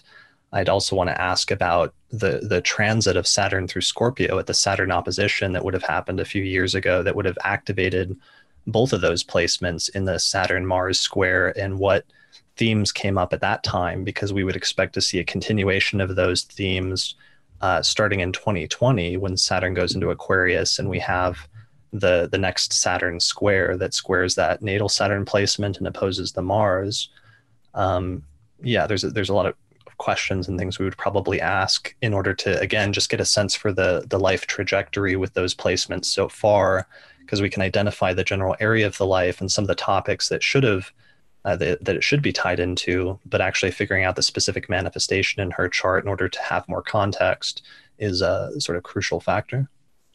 Absolutely. And yeah, there's a couple of, like, Pluto is going over this person's ascendant. Saturn is squaring their moon this year, 2018. So there's, you could certainly see with that maybe underlying frustration or tension that yeah, there's a lot that you could keep talking about with this person. Definitely. But it's not necessarily as afflicted necessarily as it could be, and it's got some significant mitigations. So I wouldn't, while it will still be a point of challenge occasionally and struggle, I wouldn't necessarily worry about it too much. Yeah, and sometimes these Mars things, it's like an irritation. It's like a stone in your shoe, and it's like you got to deal with it, or you slightly have to adjust your gait to accommodate the fact that this little thing is slightly rubbing, but you can still move forward regardless. There are certain factors in charts where there will be, okay, you cannot go forward with this, but yeah, this is not one of those types of Mars placements. Right. And now that you mentioned that, actually, I'm now realizing and remembering like the impending transit that's coming up where Uranus is going to ingress. And this is Yes, one of those instances where the Uranus ingress really does matter. Like we actually got a lot of questions, totally. and we were talking about this before we started the recording, where a lot of people were just like, what does the Uranus ingress mean to me? And you were saying, Kelly, it's because, oftentimes people assume that it's a big outer planet transit. So that's a big shift. And therefore it's going to mean something. But For in fact, everyone. right. But in fact, there are some charts where it's not going to hit a lot of stuff. And so it may not be anything major to write home about, or it may not be in the immediate future. Whereas there's other people where it will start hitting like major parts of their chart really, really soon. Yeah. And this, I mean, Uranus will station at like 230 something degrees in the middle of the year, which will be exactly square Marin's Mars. And Uranus will also trine her sun just for extra stuff. And then it'll be 2019 where Uranus comes back into Taurus, re-squares the Mars, and then conjuncts the Saturn. So that, and I guess we could say to Marin, if she's really like just whatever's coming through, or, the next 12 to 18 months are really going to bring this particular aspect to the surface for her with that Uranus trigger. Definitely. And definitely some unexpected changes in that area. Since it's hitting Saturn, and Saturn's the ruler of the ascendant, I'm in one of those primary ones. And one of the keywords I was talking about last night for transits to the ruler of the ascendant is changes in the sense of self. And that keyword, it's a modern keyword, but it's really still true even in a traditional context where the first house is the house of self and the seventh house is the house of the other. And it's interesting seeing the different ways that when the ruler of the ascendant gets hit by a major transit, especially an outer planet transit, that there can be changes and transformations in terms of the person's sense of self and who they are, sometimes in an internal sense of like who am I and why do I act the way that I do and what are my motivations in life. But other times it can be much more literal to like my sense of self in terms of like what is my appearance or how do I look or how do I present myself to other people, and what is my general direction in life and things like that. Yes. And yes. I mean, we could keep going for hours, probably. Sure. So the last thing I would just say that there'll probably be some changes, some unexpected changes in terms of the sense of self in the future that may cause some tensions in terms of that Mars square and whatever it is that's importing from the fourth house or the 11th house that brings or creates a set of tensions in the life between Saturn and Mars. Absolutely. And I just realized, of course, that because of the way Uranus's cycle works, this conjunction of Uranus to Saturn, it's that once in a lifetime, most intense trigger when Uranus does make that conjunction to a planet. So the Mars-Saturn fabric is there, but it does feel like there's something special or significant around the choices and changes that come through, whether she chooses them or whether she's responding to them, that are helping her, as you're saying, like really discover something about herself that's integral to how she goes forward. Right. And that might be tied in with what you pointed out with the sun in the ninth house and something about her beliefs or her studies. It's obviously tied into the financial axis because Saturn's also ruling the second house and Mars itself is placed in that eighth house. So we're getting like themes of like her money or possessions or financial sense of self-worth versus in whatever ways that other people's financial matters are tied into her life. Yeah, those are all sort of coming into play with that Saturn, that square basically. Totally. All right. Well, I think the magic of chart work. Right. I think we went over that sufficiently, or we're sort of gone as far as we can without talking to her directly. But hopefully we'll hear back, and hopefully some of the people, if we did answer your questions, maybe you can post some comments or some feedback in the comments section for this episode once I release it on the Astrology Podcast website. So hopefully it'll be up by the end of this week or in a few days. All right. So let's take a look at the next question. So the next question was submitted by a listener named Jen, and she says, my question for you and Kelly is, what do you think my best and most challenging planet or placements are? What techniques would you use and how would you interpret it? What would you advise to overcome the challenges and enhance the positive sides? I'm most interested in how you both would interpret my cardinal T-square and my moon node placement. So this is her chart. She was born September 26, 1989 at 8:23 a.m. in Reading, Pennsylvania, and her ascendant is at 19 degrees of Libra. I love charts like this where it's like pick from two massively dignified planets as to which one you want to be your best planet. Right. So you're focusing in right away on the Jupiter that's in Cancer in the 10th whole sign house in a day chart versus the Saturn that's on the other end of an opposition, which is at 7 degrees of Capricorn in the 4th whole sign house. Yeah, it's sometimes it feels a little bit like splitting hairs when you've got two planets in either rulership or exaltation in angular houses. Because both of them, according to theory, will be functional or operational. They're both serving the chart to a high level of their ability.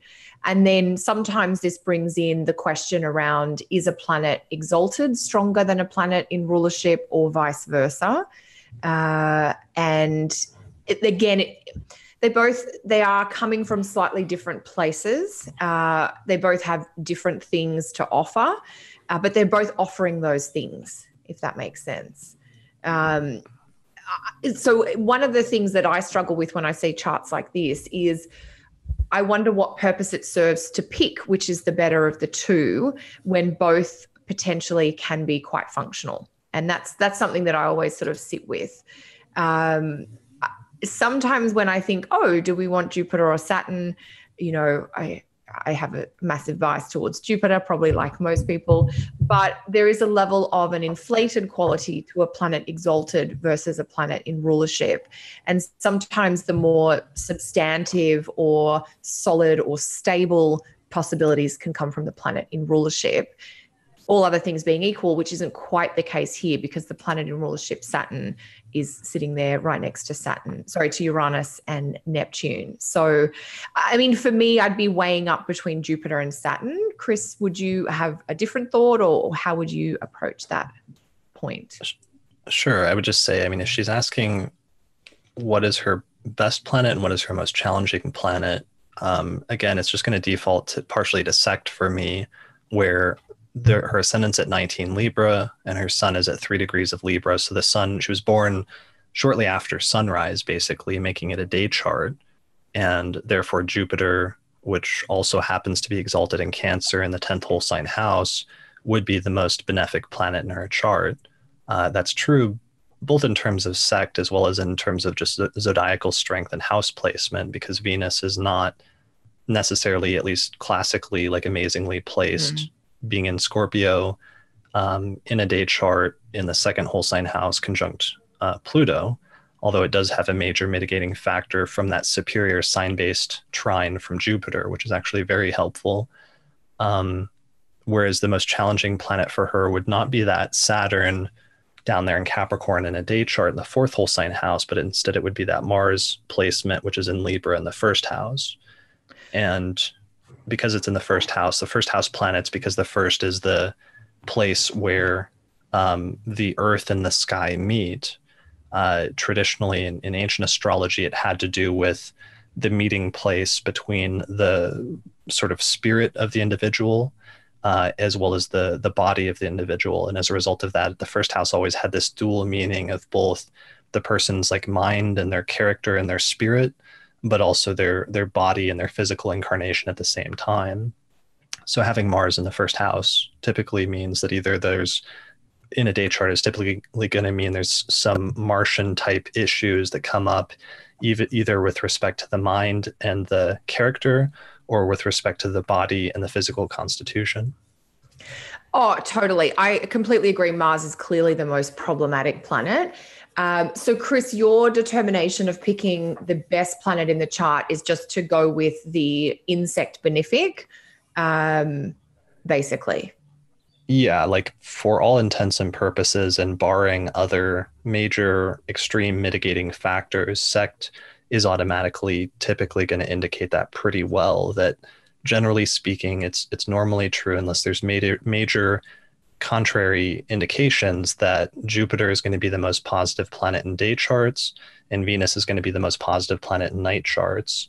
And then for the malefics, Mars is going to be the most difficult planet in day charts and Saturn's going to be the most difficult planet in night charts. In the night chart. Yeah, because we had a few questions on this. And I think part of the question is coming from the fact that in a scoring system, when you're adding up dignities, according to various methods, Saturn actually comes up with a higher number in this chart of dignity factors, even though to my best guess, I'm like, I would pick Jupiter over Saturn in a heartbeat. And it is a day chart. Of course, Jupiter is exalted. So I think that's a point of clarification potentially for our listeners, that the sect factor will be an override for a dignity count if that's how people are calculating best or strength according to that method.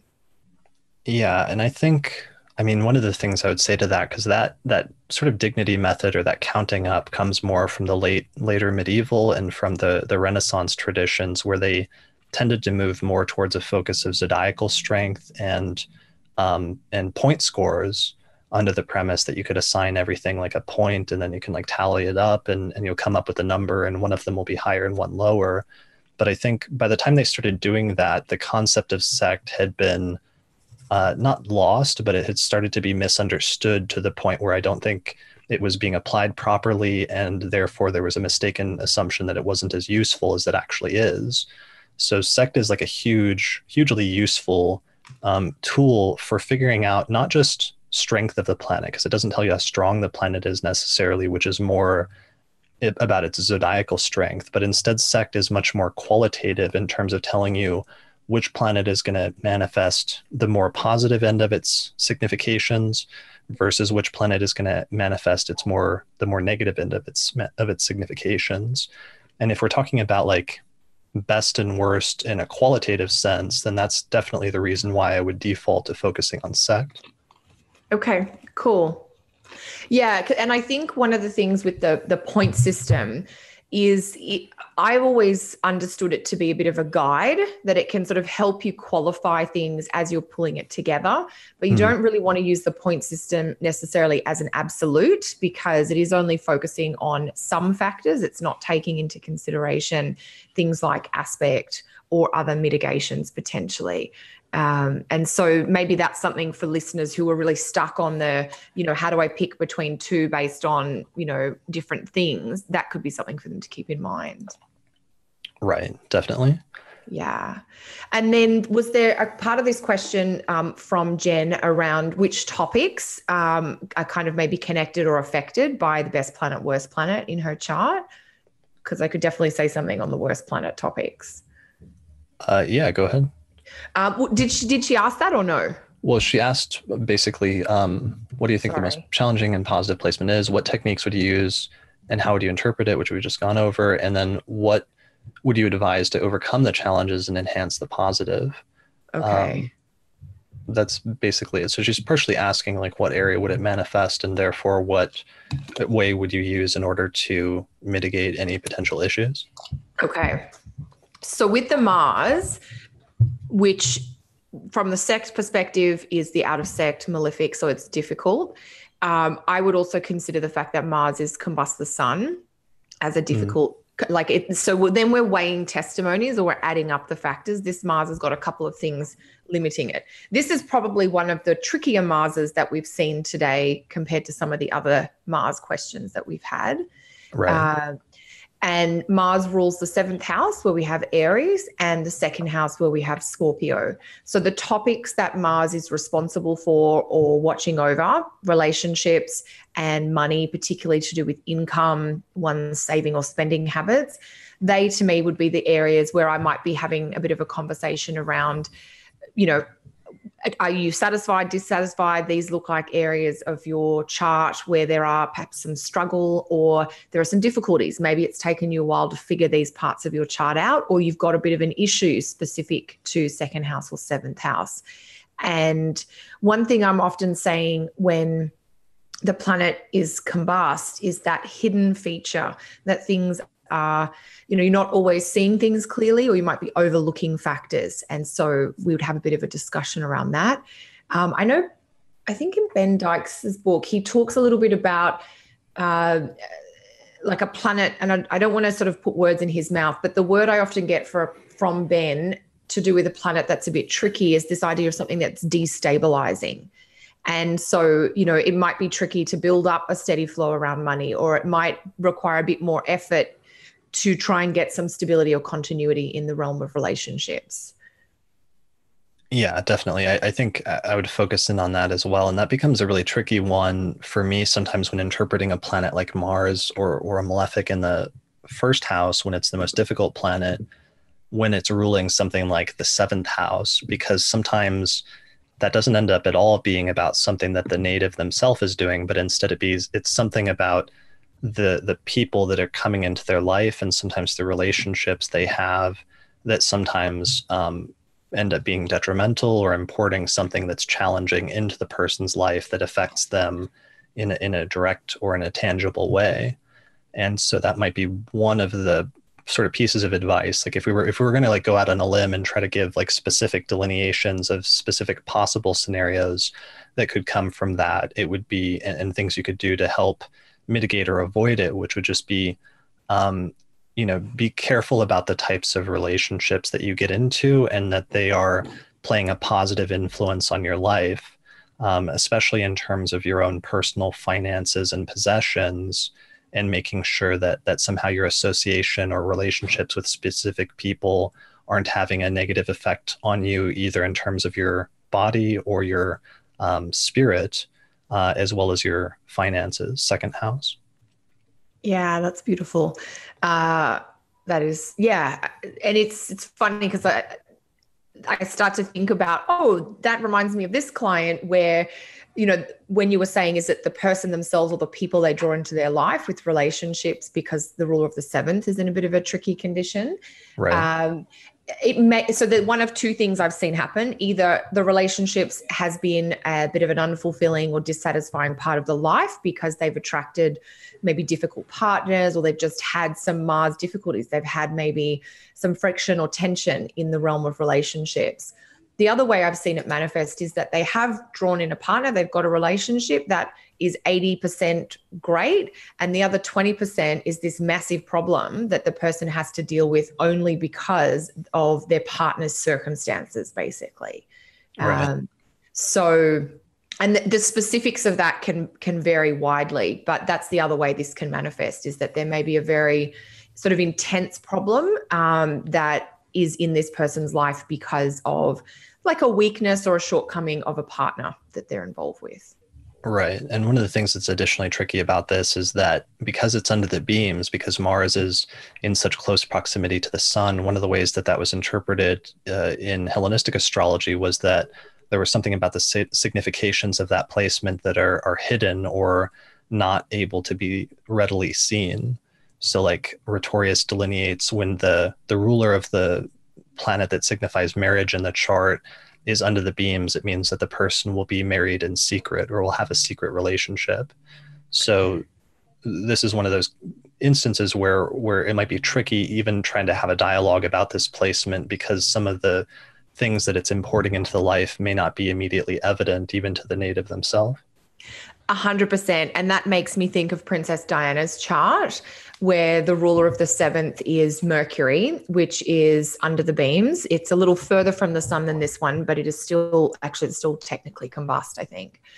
And I'm not saying that Diana's example exists for this client, but I'm just saying Diana has this similar thing. And she married a prince who was in love with somebody else.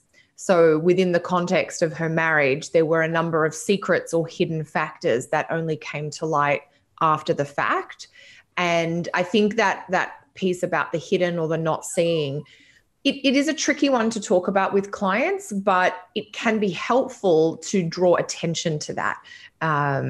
Because sometimes a client with this type of configuration can wonder, I'm not saying that this client wonders this, but sometimes clients can be like, I just feel like I'm missing something, or I always seem to pick the wrong people, or what have you. And then we can talk a little further around that from that configuration. Right, definitely. Okay, well, I think that's a pretty good sort of approach of how we would approach that question. The last thing I would just say is that this chart also has a major mitigation in terms of talking about the overall T-square. I think you have the better end of this T-square because Jupiter is in Cancer in the superior position because it's earlier in zodiacal order, and it's more elevated in the chart over Mars. So yeah. Jupiter in that instance, that's actually a condition of bonification where Jupiter is actually forcing Mars to be more positive or more moderate in its significations than it would be otherwise. So this isn't even a chart where we would expect the extreme end of the negative significations that could come from some of those placements we were talking about, but instead they'll be either severely moderated or they'll be like a positive resolution even when negative situations come up with respect to that placement in the life. Yeah, I'm glad you mentioned that, Chris. And I think that holds the potential in the context of this chart for a more positive outcome at some point. Sure. All right, great. Well, so we're getting towards the end of our time here. I noticed that one of our people who showed up earlier actually came into the room. So Marin is actually here And I was thinking either we could. I think I know who this is. Yes. Okay. I mean, I was going to ask. I'm not sure. So if she's still listening, if she wanted to join us, she could, and maybe we could get some feedback from like one listener from that chart and some of the things we were saying earlier, or otherwise we could maybe just move on and do one more question before we wrap if things she'll up. come in, definitely pull her in. Okay. So we're at 1:45, so we got about 15 minutes left before we wrap up. So I'm just waiting to see if she is listening. So she is listening. She might not be able to come. She might not be able to speak, but if she can.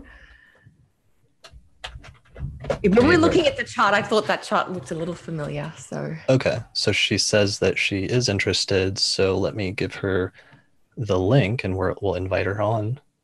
Okay.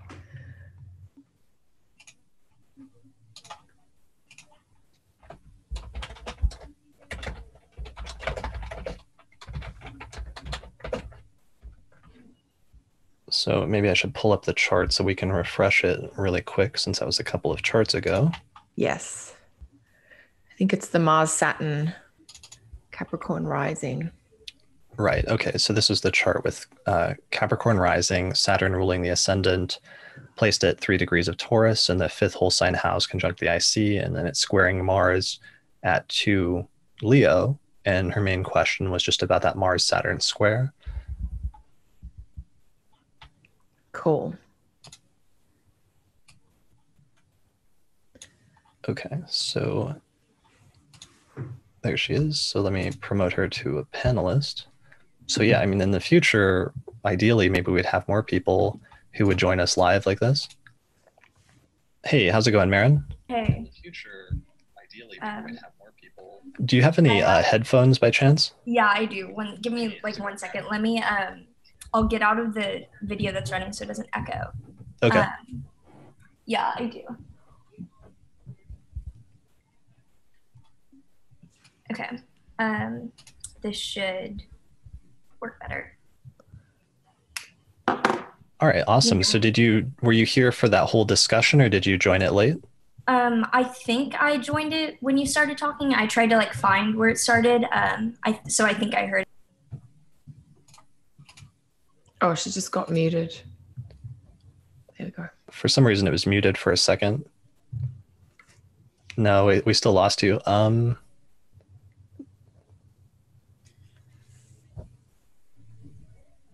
No. Maybe the headphones. It's okay. The tech stuff is always the trickiest part. Oh, there we go. Now we can hear again. Okay. Yeah, I'll just use these.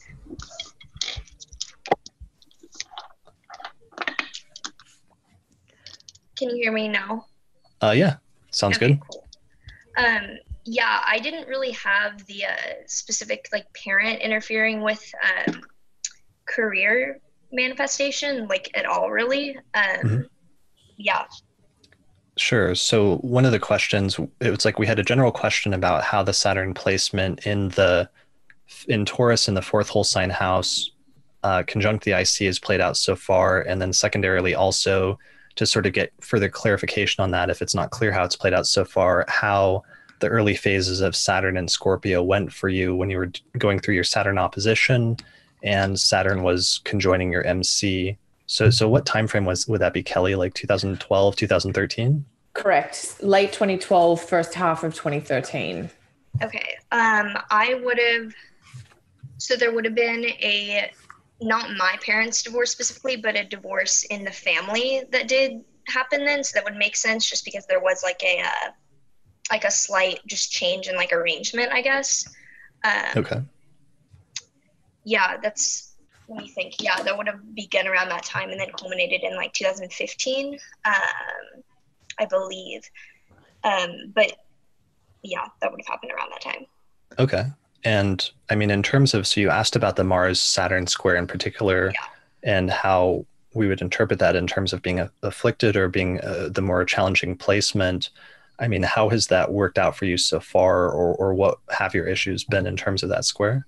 So, given I was essentially told like a few years ago by an astrologer that it was like majorly problematic, which made me worried about it. But then now I'm seeing that, yeah, it could be mitigated because I've been kind of waiting for it to show up in a problematic way, but it hasn't exactly yet. Mm-hmm. But I would say like maybe physical frustration, like inability to like flexibility wise, perhaps, in terms of like, I want to pursue a career in like yoga instructor training, but there's some issues just regarding like my own just like ability in that sense. For like, I'm not sure if that would be the manifestation, because when you said career, I thought, okay, maybe that's the way it's connecting in. Yeah, I mean, what do you mean? Yeah. So wanting to pursue something, but not necessarily being able to due to physical limitations or like Right. aptitude. Is that what you mean? Right. Like just like extremely intense like muscles for no apparent reason that are just impossible to like work through, that have like physical therapy and things like that. But yeah, Okay. that's the one thing. Yeah, that's a pretty good Mars Saturn sort of manifestation, I think. What do you think, Kelly? Yeah, totally. I could see that it's almost like the Mars, the square is then about Mars somehow interfering with the physical form. And that is why it's so interesting to have the feedback from you, Maren. And it does then make me think, about, I was just talking about this with a client yesterday. Mars can often be like a poison. And I'm not saying that you're poisoning and you're going to die or anything, but there may be something that you're using as a supplement or a beauty product of some kind or something environmental that is contributing to this. And so there may be a supplement that you could take or stop taking. You might have to go on a bit of a discovery process to try and figure that out. There is a level of maybe a little bit of rigidity with the Saturn in the fixed sign being aspected by this Mars in a fixed sign, which is probably why you come to something like yoga anyway, I guess, to improve the flexibility. Right.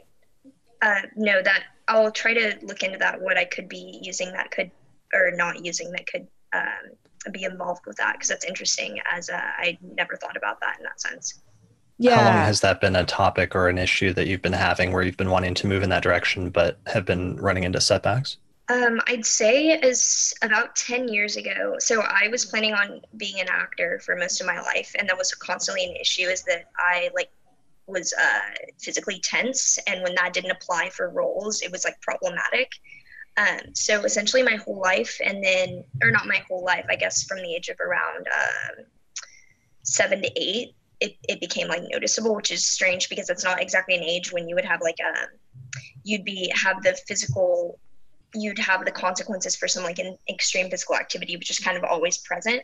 And then once I decided to not pursue that anymore, but I still had other like in fitness outlets and things like that, something I've always been interested in, I just would notice that maybe I should move towards something that would solve that, such as yoga, because it was just strange, because I did gymnastics at an early age and it was constantly an issue. So it's almost like I brought it about from like this inherent past I didn't have. Sure. I mean, 7 to 8 would have been your first opening Saturn Square. That would have been like 2005 through 2007. Saturn would have been going through Leo, so it would have been squaring that natal placement and conjoining Mars. And then you started doing yoga, like when you said you were 10 years ago? Around then I started getting like interested in it, and then it became a possible profession about a year ago, and that's something I'll actually be like formally training while Uranus is squaring my Mars on my Saturn. So maybe that's the physical change. I've been wondering if that's signifying like a physical injury of some sort, just because of the houses involved in like the first house. But like I was actually really worried, but I think it might not be as bad as I'm expecting. Yeah, I mean, since December, Saturn went into Capricorn, so it moved into your first house. Yeah. So certainly that would pertain to more of like a long-term period of 2 or 3 years where there could be some changes physically, but sometimes that can just be in terms of a person's like health and fitness sort of regimen and routine, and getting more structured about certain things like that, or like the heart. I've seen people that become more focused on their physical body and just training and doing things that are hard in order to push their limits and get to new levels in terms of that. Yeah, that definitely applies, just because in about that time period that Saturn did move into my first house, fitness and exercise did become even a more prominent role. Okay. Yeah. Well, that's something then that we would probably expect to see build up as it gets closer to your ascendant eventually. But again, since it's a day chart, that it's like that Saturn transit itself isn't going to be the major deal breaker or major sort of hardships for you, but instead it's just the sort of putting in hard work in order to achieve new levels or new heights or to overcome obstacles and boundaries. And then eventually there'll be a continuation of that when Saturn goes into Aquarius, because then it'll square its natal position. So you'll get a continuation of some first house themes. A quick comment on the health, since we are really in the realm for this Mars Saturn for you, Maren, in the body. There's a lot of dryness here. Capricorn ascendant, Saturn in an earth sign squared by Mars. And dryness, it can be associated with things that are stiff or brittle. And so I think I can see the remediation with yoga, for instance, but I'm also wondering about some remediations perhaps through diet or lifestyle with things like making sure you're getting enough essential fatty acids, enough oils. And then from a lifestyle perspective, things like saunas or bathing, which is going to bring a lot of moisture in. And then I do think about supplements, things like magnesium and B vitamins, which can contribute to musculature, if you like. And then lifestyle, the other thing would be music that is of a very wet nature. So this would be music that is probably like spa type music, which is not always, I know, like pleasant to listen to. There's some classical music that, has more of a wet feeling. It's very flowy. It's got soft instruments, that type of thing, just to try and bring a bit of softness in. If you're looking to take off that sort of sharp edge of this, if you like. That's funny that you say that, because I recently got into 528 hertz music, and like 4 things that I've been told apparently like help productivity. So it's funny that you said that. But besides that, I'll take into account the suggestions, because I don't want to be tensed, so that probably would help. Totally. Yeah, definitely. And I would just look back also and research your history of that time when Saturn was going through Scorpio, because if some of the things you mentioned between the ages of 7 and 8 happened, and that's one of the times that it first manifested, then there probably would have been some additional development during that Saturn and Scorpio transit. And that will probably give you a lot of insight into what Saturn going through Aquarius is going to be like once it hits that next square. Yeah. All right. Super interesting. And nothing on the money side, Maren, because that was another topic that we had come up. Okay. I guess the outside forces that maybe could be indicated, like parents or money, that hasn't really influenced the Mars Saturn, or at least maybe it just hasn't manifested yet, and it will in the future or something, because that I haven't necessarily been severely held back in a frustrating way in that sense. Have you had support? Because I wondered a little bit about Saturn on the IC. Because Saturn in Taurus, I see some people get really positive support from their family to do with finances. Right. Has that been the case for you, or? Yeah, I would say that definitely is a more positive than negative aspect. Yeah. So even though the Mars is there sort of tricky, the Saturn is still bringing you what it has to offer, basically. Right. Yeah. That's really cool. Yeah. And that'll be one of the interesting things, I guess, just in terms of the 8th house placements, because financial matters is the main one that Kelly and I have been focused on. Well, we focused on that partially. You were just talking about finances because of Saturn ruling, not just the ascendant, but also the 2nd house, but even Mars in the 8th house and somehow relating to other people's money in the long term would be a pretty typical manifestation of that placement. So it'll be interesting to see, I don't know, as you get older or have different life experiences, like in what way that does come up, not just with the Mars placement, but also having Mercury and Venus there as well. So that's kind of like a important cluster in your chart. Right, because I know that 8th house can signify other people's money, and I've never had any interest in finance or anything. So yeah, again, I'm just kind of waiting to see what that ends up being, because it's definitely not money related. I can't do numbers. So yeah. Sure. Yeah. Go ahead, Kelly. I was just going to say, yeah, one of the topics of the 8th is other people's money. I don't think necessarily for you that you would have to work in other people's money, for instance, but it may talk about a financial situation that's a bit unique around a partner that you might have. So that could be a component of it. The other thing that I sometimes see when the ruler of the midheaven or the 10th is in the 8th, and you actually have both as I'm looking at it now, the ruler of the 10th is Venus and she's in the 8th. Ruler of the midheaven is Mars and he's in the 8th. It's that desire to kind of work in a therapeutic or healing way, to kind of go into the 8th house space of maybe some anxiety or stress or, that psychological space, if you like, which I've now come to understand the psychology association of the 8th house is sort of just a modern spin on what was actually a very old concept, that some of our worries or our paranoias kind of reside in the 8th house. And it may be that in the future, wanting to work in a way that helps people deal with that. You could do it therapeutically as a therapist of some kind, but there are many body therapists, for instance, people who work with yoga or the body, who are working with emotional trauma as it's held in the physical being. Right. So there's some other ways we could get the 8th house into the midheaven or the 10th house, if you like, without you having to work with finance. Right. That has been an interest, just helping professions. So that now makes sense how that could play out. Cool. Awesome. All right. And yeah, I think that if this was like a full consultation, we were talking about career and things like that, I would want to pull up like your zodiac releasing periods and do a whole workup in terms of when the peak periods take place and other things like that.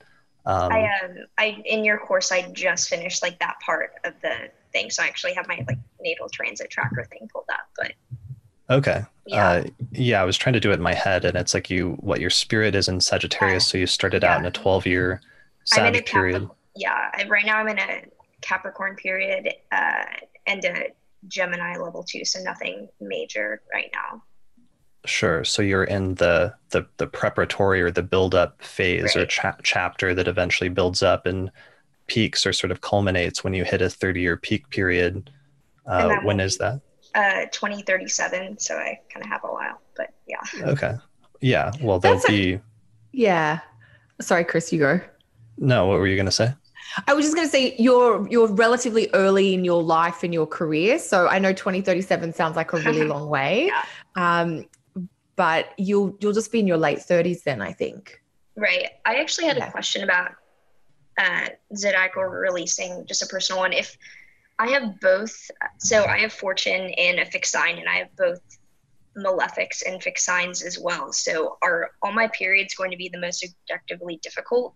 Is that just something kind of to be expected, or does that imply that maybe they will not be as difficult as they would be because they're peak periods? It means that you'll hit the high points and the most active periods of your career will probably take place during the fixed signs, but also some of your greatest challenges will probably also arise at those times. That doesn't necessarily mean that the entirety of the peak period is experienced negatively, or that it's just like bad times the entire time, but it just means that you'll also run into some challenges and setbacks during that time, although you'll still be hitting the high points of your career. So for some people, that doesn't necessarily matter, or there's sometimes something about the person's career that incorporates that in some way, so that it's sort of like productive or characteristic of their career, but not necessarily in a terrible way. Yeah, so it's not necessarily coinciding. It just could be either or, a combination. Yeah, usually it'll focus in on the specific sub periods and when each of those placements gets activated during the course of it. Just like right now, even though you're in a 27-year Capricorn period that's building up, there's going to be different peak periods and high points and low points during the course of that on the sub levels on level 2 and 3. And that's going to be showing periods of shorter duration of like high points or successes during different phases of your career, even as it's building up towards something. So there'll be similar themes or similar things in terms of certain periods that'll be the focal point, even once you hit the career peak for 30 years, and some like high points and low points within the course of that. Okay, thank you. Yeah. Yeah. All right. Awesome. Well, thanks for joining us on the camera randomly today No, it's for fine. this experiment. Yeah. So this is the first time we've done this, and yeah, it went pretty well. So thanks for joining us really quickly. Yeah, thank you. Great to see you, Marin. Yeah, you too. All right. Well, I guess we will probably wrap up now. So let me stop sharing the chart. Yes, All right. take Marin off the spotlight. That was great. Yeah. So glad she could join us. Yeah, that was good. It's also good, but also it's one of the comments I think I've heard made recently, and I've made it myself, which is sometimes I've heard astrologers like express. I heard Lisa mention this recently, where she was like, I really like, sometimes it's so much easier to talk to somebody who is in their 60s or 70s or 80s because they've already done so much of their life and so much of their chart has already played out in very specific ways. And the consultation is sometimes just about talking about them, about things that they already know and showing how it showed up in their chart when they were doing all those major things that became characteristic things in their life. Whereas when you're talking with somebody younger, sometimes it's more about trying to get a sense for major themes that haven't even come up yet or have yet to arise. Totally. And there is actually, it's something I really enjoy about working with clients in their 20s. And that's where the timing stuff comes in, is there's a lot of possibilities here. And we're going to do some of these things earlier in life. We're going to do some of these things in the middle part and some of these things later. And you get that extra sort of, I like the challenge of it, is sort of which part are we going to be doing first or now? And then working forward from there, because a younger person is still growing into their chart, if you like. Mm-hmm. And it's, yeah, I don't know. Obviously, I really like client chart work. I mean, there's certainly a greater sense of like optimism in terms of wanting to encourage people to make the most of whatever placements they have that you're talking about, and to mitigate or try to push things in a more constructive or positive fashion, versus talking to somebody where major chapters of their life are already a done deal and that's like in the past and not something you can change. But at the same time, it's challenging sometimes, like, you know, some of the cliche like experiences that I've had in the past about giving a delineation for somebody and saying that you have the ruler of this house and this house, and so these two topics in your life are probably connected, and the person not necessarily resonating with that, or not being a major theme in their life, but then years later it sort of arises as a major theme in a very literal way, and it becomes clear how that placement manifested in their life. Yeah, sometimes though, I guess that's the only sort of downside or drawback sometimes in that, working with younger people. Yeah, it's different just depending on where people are, for sure. And yeah, it is I find I've got to really think, oh yeah, they probably haven't experienced this yet, but this is how the chart is put together. So we want to hold space that this can come forward or is likely to come forward. And then, if we can get into, oh yeah, it looks like you're in your mid 30s or your early 40s, something around how these two topics connects, that's when we start to see that potential. Right. So this actually brings up maybe the final talking point to wrap this up as a meta question. This came up when I did last month at the beginning of April, the first episode of April with Eugenia and Adam Summer. And we talked about this issue that sometimes comes up, and I've heard it said by different astrologers. So for example, when I knew Robert Zoller like 10 years ago when I lived at Project Hindsight, he made this statement that always sounded really extreme to me at the time, and I always had some issues with it, that the astrology is always right. And he would go so far as to say that if you make a statement or an interpretation or a delineation that, and the client says that you're wrong, he would say that, like, either they're lying to you or they don't know it yet. And I don't know that that's necessarily true. It's like Adam and Eugenia and I were talking about that, and they were sort of pushing that side where sometimes the astrologer is right, but you don't know you don't know it, or the person isn't comfortable admitting it, or it hasn't happened yet in their life, or all of the other various scenarios where the astrology or the astrologer could still be true, but it's not immediately evident, versus the other one, which is, what if you're just saying something that's completely off the mark, or that's not connecting, or it's not a correct delineation, and sometimes figuring out which it is between the two. Yeah. And I think I've got to bring my Saturn in Virgo into this piece about astrology is always right, but the astrologer can make mistakes.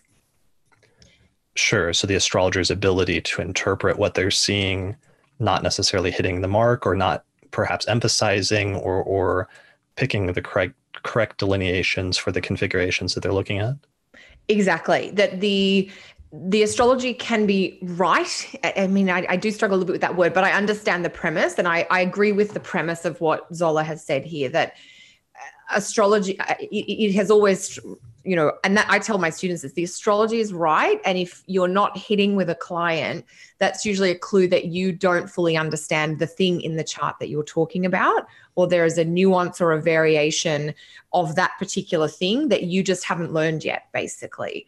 And so I always think the chart is giving us what's there, and the astrologer's job, I mean, we're working hard. We've got to interpret, and we've got to interpret in a way that makes sense for the client, or that the client can connect to.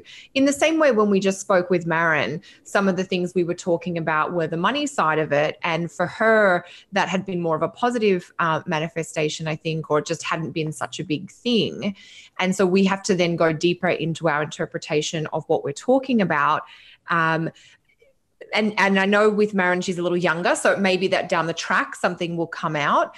And so that's part of the challenge of working with astrology, is we're looking to connect with the client today to share something that's relevant for what they're dealing with, but also to give them insights around what to expect as to how certain things in their chart might shift through the course of their life. And so it's a militant sounding statement when you first hear it, that astrology is always right, but I agree with it. Sure. Yeah. And I guess I agree with it. It's just that astrologer component that makes me a little iffy, because I don't want astrologers to become overconfident in like saying that what I'm saying has to be right in some way. Because you also have to be able to analyze when you've said something wrong or when something isn't correct, and therefore learn from that mistake and get better as a result of it. Well, and that's the whole point, that the astrology can be right, but the astrologer is not. The astrologer is fallible. We can and will make mistakes. We will not always get everything right. And I think I agree completely, Chris. We have to be humble in that we're offering our best interpretation of this chart at this point in time. And that's where the dialogue can be helpful, because that can take us into a deeper ability to interpret what's there, I guess. Yeah. Yeah, definitely. So that's been one of the challenging things for me over the past 10 years in learning traditional astrology, is this idea that sometimes there's certain chart placements that might indicate a one-time event in a person's life, like a major event that in retrospect becomes characteristic, or that you could look back in a biography and see like a chapter about that thing that happened in their life, but that sometimes certain placements are not necessarily things that are always activated for the entirety of the life, or that are always evident as themes. So sometimes there are like continuing themes, like I was trying to, and we were trying to zoom in on like the Saturn cycle that Maren had gone through, and like the square and the opposition, in order to get a sense for the development of that placement in the chart as a dynamic process. And sometimes you can do that with things like the Saturn cycle, but other times certain placements and certain combinations are like one-time events in a person's life that may or may not have happened yet.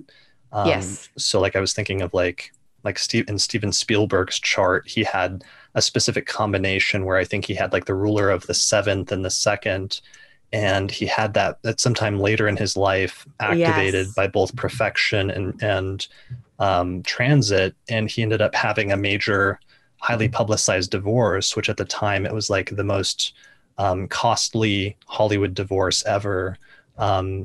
because of some specific set of circumstances. Like they did a prenuptial agreement on like a napkin or something like that, and the judge was like, what is this, and threw it out.